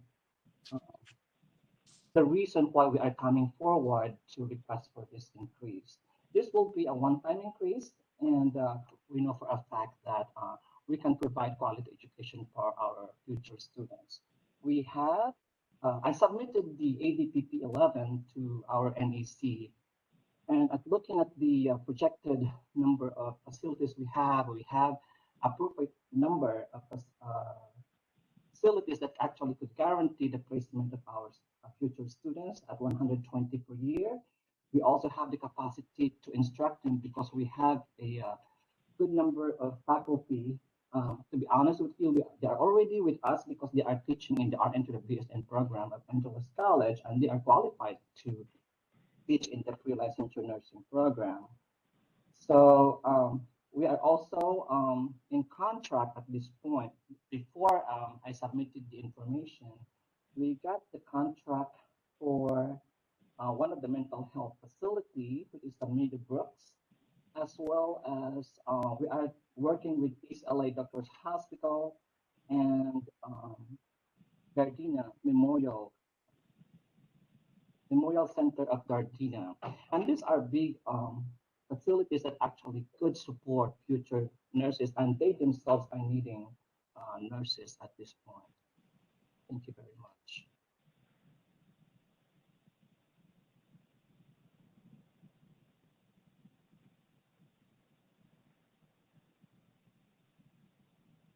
Do other board members have comments? I have a question. Dolores? Thank you for that information. So I am reading on here that your approved enrollment pattern, 30 students 2 times a year. You have not had any cohorts graduate at this point, correct? That is correct. And you are now asking for an enrollment increase. That is also correct because of the request from our graduates in the LBN program to be accepted for the BSN program, because they are actually requested also from their work that if they could actually become RNs in the future, and if they will become RNs, they would go to the route of BSN degree. And that's one of the reasons why we have to come forward for this request. So I'm seeing here, although this data might be a little dated, that the LA Orange Ventura region faces a large surplus, and projected new graduate growth is much higher than needed. There is competition for clinical space. Yet what I'm hearing from you is that there's a hospital that remains unnamed that is going overseas for nurses. Correct. And you've secured or studied the impact of clinical space in order to make this request for enrollment increase. That's correct.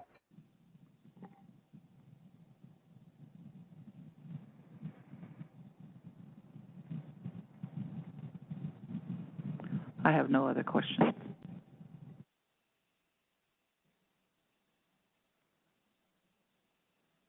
Tricia? Thank you very much for your presentation. Did I understand you to say that you have guarantees for placements for your students? Yes. So now I have a question for Mary Ann. Mary Ann, is that common for universities or colleges or educational institutions to have relationships with people where their students are guaranteed placements? Well, what we ask for from a regulation standpoint is that they fill out what we would call an EDPP 18, and the school fills that out, sends it to the sends it to the facility that they already have to have a contract or an MOU with. That's in agreement, and that document is filled out and submitted, and then signed and returned to the program by the facility. Stating that they will not displace, in this case, they won't displace anyone else by taking Angeles College students.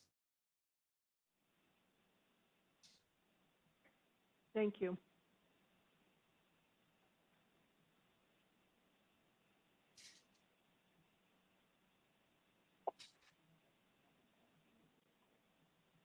Mary Ann, may I ask you a question? Sure. Since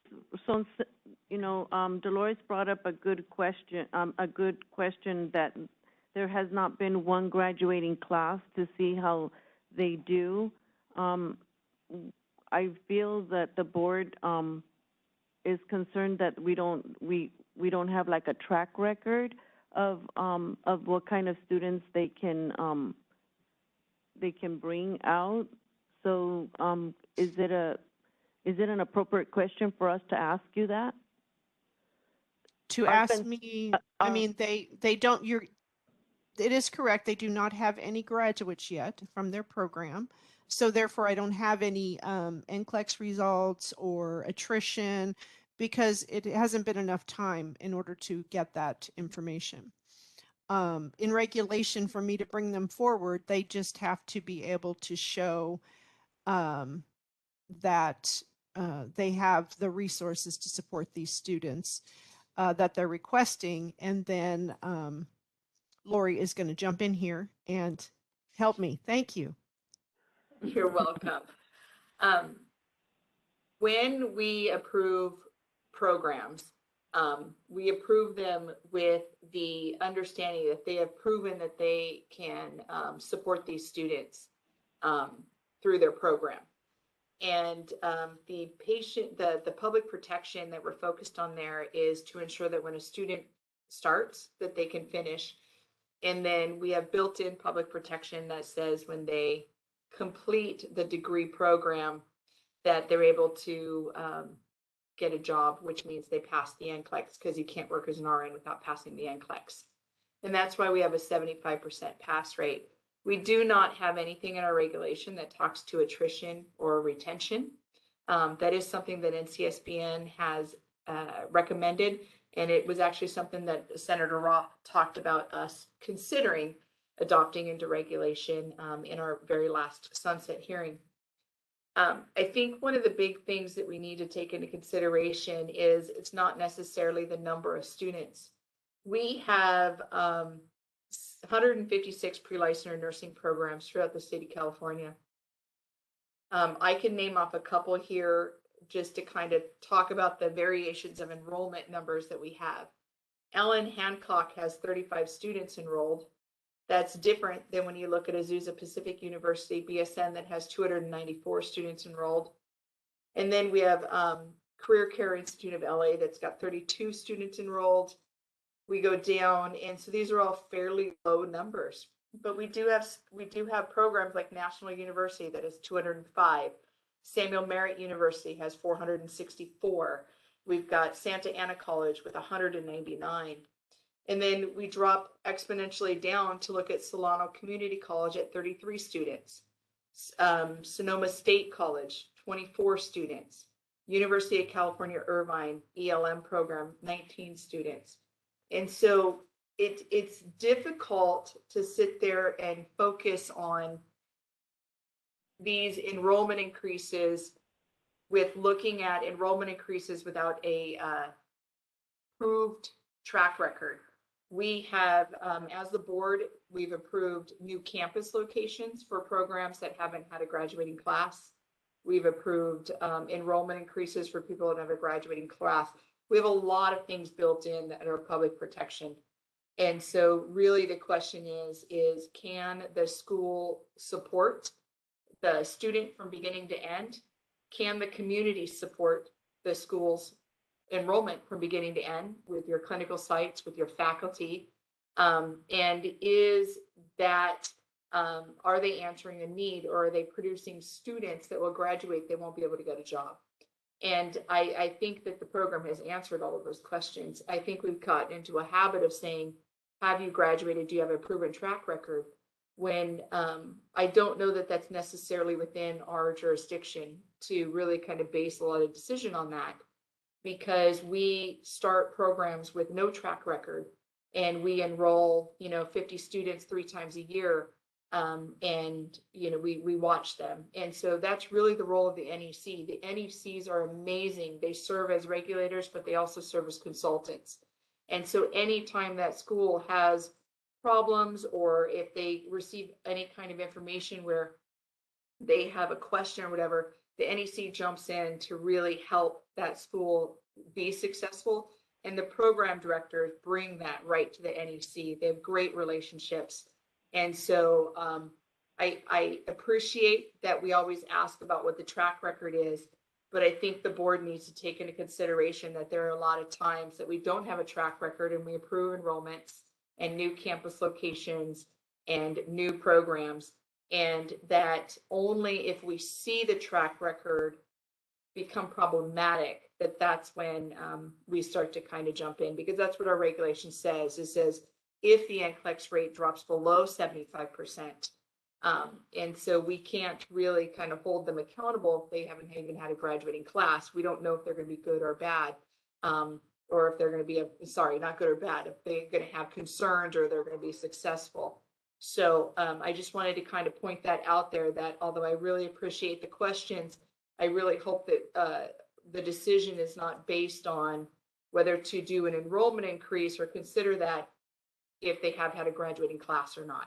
That is information to take into consideration, but I would respectfully ask that we don't base a decision on that, because that is not within our defined jurisdiction in the current regulatory makeup that we have.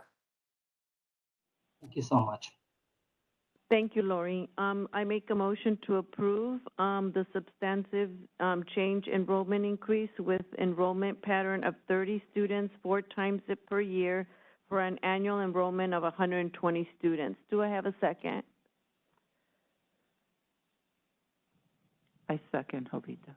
Thank you. BRN moderator, would you take us to public comment? That was Dolores, that second. We will be opening for public comment now. I will be activating the question and answer feature. Please refer to the screen share for members of the public to see how they should type in their request for comment. I've activated the question and answer feature. Members of the public can indicate that they would like to make a comment by typing into the question box, "I would like to make a comment." Please remember, you will have 2 minutes to make your comments. I will not give a reminder as your time approaches.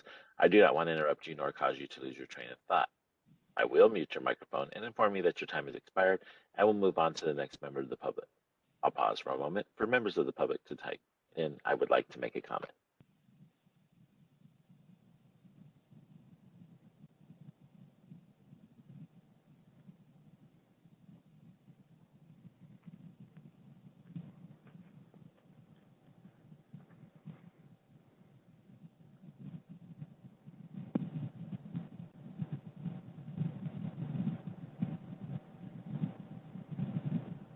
Committee Chair Dominguez, there are no public requests for comments on the WebEx. Are there any public requests for comments at HQ2? No, there is not. Are there any public requests for comments in San Diego? Nope. Thank you. There are no public requests for comments. Would you like me to close this window? Yes, please. Are there any board members with comments or questions? Jovita Dominguez votes yes. President Trujillo? Dolores Trujillo votes yes. Vice President Mary Fagan? Mary Fagan, yes. Betty Woods? Woods, no. Tricia Nguyen? Nguyen, yes. Motion carries. Thank you. Mary Ann, would you take us to 8.4.3, please? Yes, I will. 8.4.3 is discussion and possible action regarding acceptance of a substantive change to an approved nursing program. This is an enrollment increase, again, that was not presented to the Education and Licensing Committee for Pacific Union College Associate Degree Nursing Program. Information regarding this program can be found starting on page 97 of your packet. And Board Moderator, would you please elevate the presenters on the list for Pacific Union College? Pacific Union is requesting an enrollment increase on their Angwin, I'm sorry if I said that wrong, Angwin campus, and the adding of a paramedic to ADN track on their Napa campus. This is to begin in August of 2022. Their current enrollment patterns, and Angwin, they have 27 students 3 times a year with an annual enrollment of 81 students. Their current enrollment pattern at the Napa campus is 18 students enrolled once a year. So combined between the 2 campuses, they have an annual enrollment of 99 students. The request is for the Angwin campus to add an additional 9 students 3 times a year with a new enrollment pattern of 36 students 3 times a year, and this would be 108 students annually. The new request for the Napa campus is the addition of 9 students enrolled once a year. The new enrollment pattern would be 27 students once a year for an annual enrollment of 27 students. Combined between the 2 campuses, the request for annual enrollment will go from 99 students to 135. The forecast in the RN workforce for May 2020 says that recent regional forecasts indicate there's a substantial variation across regions with projected shortages in the Central Valley, the Central Coast, and the San Francisco Bay Area. This data is consistent with the program data. So the BRN data and the program data are consistent in this instance. And the program representatives and the NEC are available for questions. Thank you. Do board members have any questions? I motion to approve the substantive change enrollment increase with enrollment pattern of Angwin campus to 36 students 3 times per year, 108 students annually, Napa campus 27 students once a year. Do I have a second? Nguyen, seconds. Thank you. BRN moderator, would you take us to public comment? We will be opening for public comment now. I will be activating the question and answer feature. Please refer to the screen share for members of the public to see how they should type in their request for comment. I've activated the question and answer feature. Members of the public can indicate that they would like to make a comment by typing into the question box, "I would like to make a comment." Please remember, you will have 2 minutes to make your comments. I will not give a reminder as your time approaches. I do not want to interrupt you nor cause you to lose your train of thought. I will mute your microphone and inform you that your time has expired, and we'll move on to the next member of the public. I'll pause for a moment for members of the public to type in, "I would like to make a comment."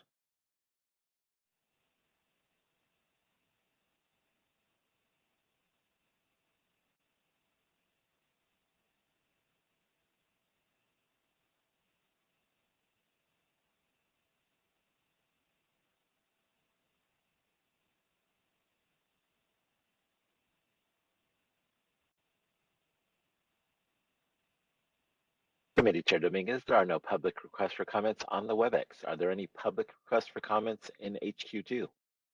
No, there is not. Are there any public requests for comments in San Diego? None here. Thank you. There are no public requests for comment. Would you like me to close this window? Yes, please. Board members, do you have any comments? Okay, I, Jovita Dominguez, votes yes. President Trujillo? Dolores Trujillo votes yes. Vice President Mary Fagan? Mary Fagan, yes.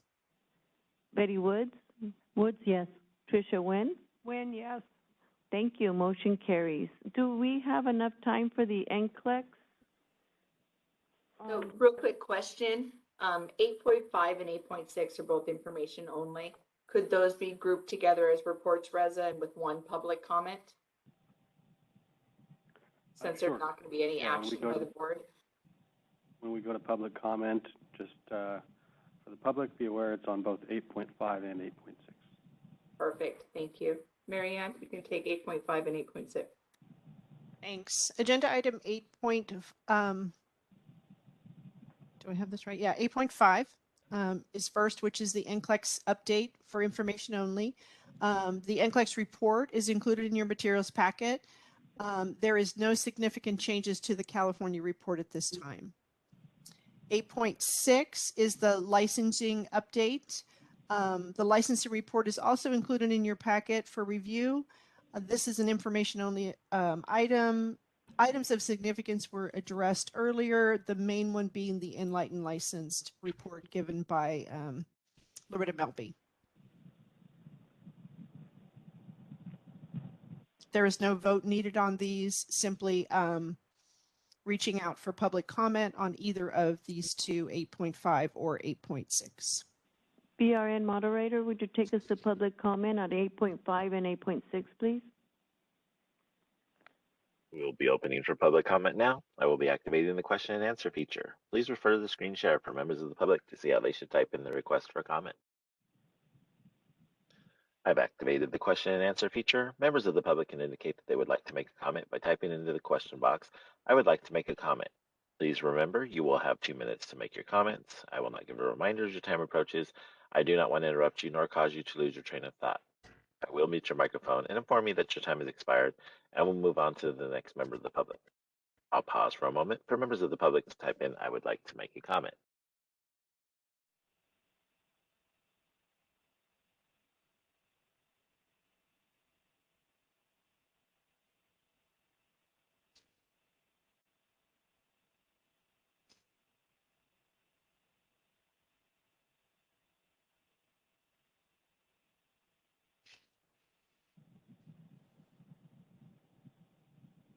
Committee Chair Dominguez, there are no public requests for comments on the WebEx. Are there any public requests for comments at HQ2?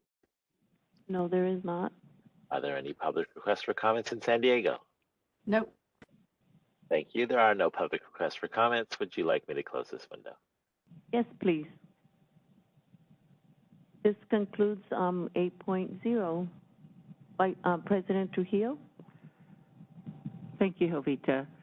This concludes our meeting for today. We will pick up tomorrow morning at 9 a.m. with agenda item 9.0. This is Reza, the board counsel. If we could, before closing the meeting for today, I would hope that we could address one thing that we talked about earlier. On agenda item 7.4, this was where we talked about the charters for the committees. There was a small typo in one of the charters, and just wanted to address that today while we could. So in the materials for item 7.0, it appears on page 24.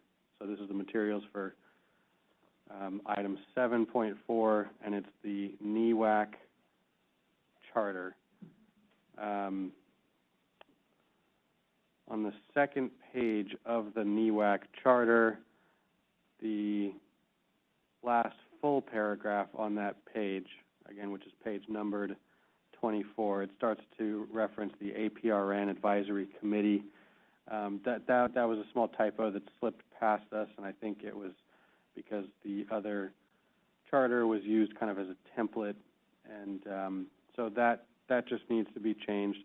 The references to Aprn Advisory Committee, there's a few of them in that paragraph that just ought to be changed to NEWAC. So unless the board members have any concerns with that, I think staff can go ahead and just make that correction. And I just wanted to get that on record. Any concerns from the board? Mary, any concerns? Nope, no concerns. All right. Thank you, Reza. Thank you. Thank you, everyone.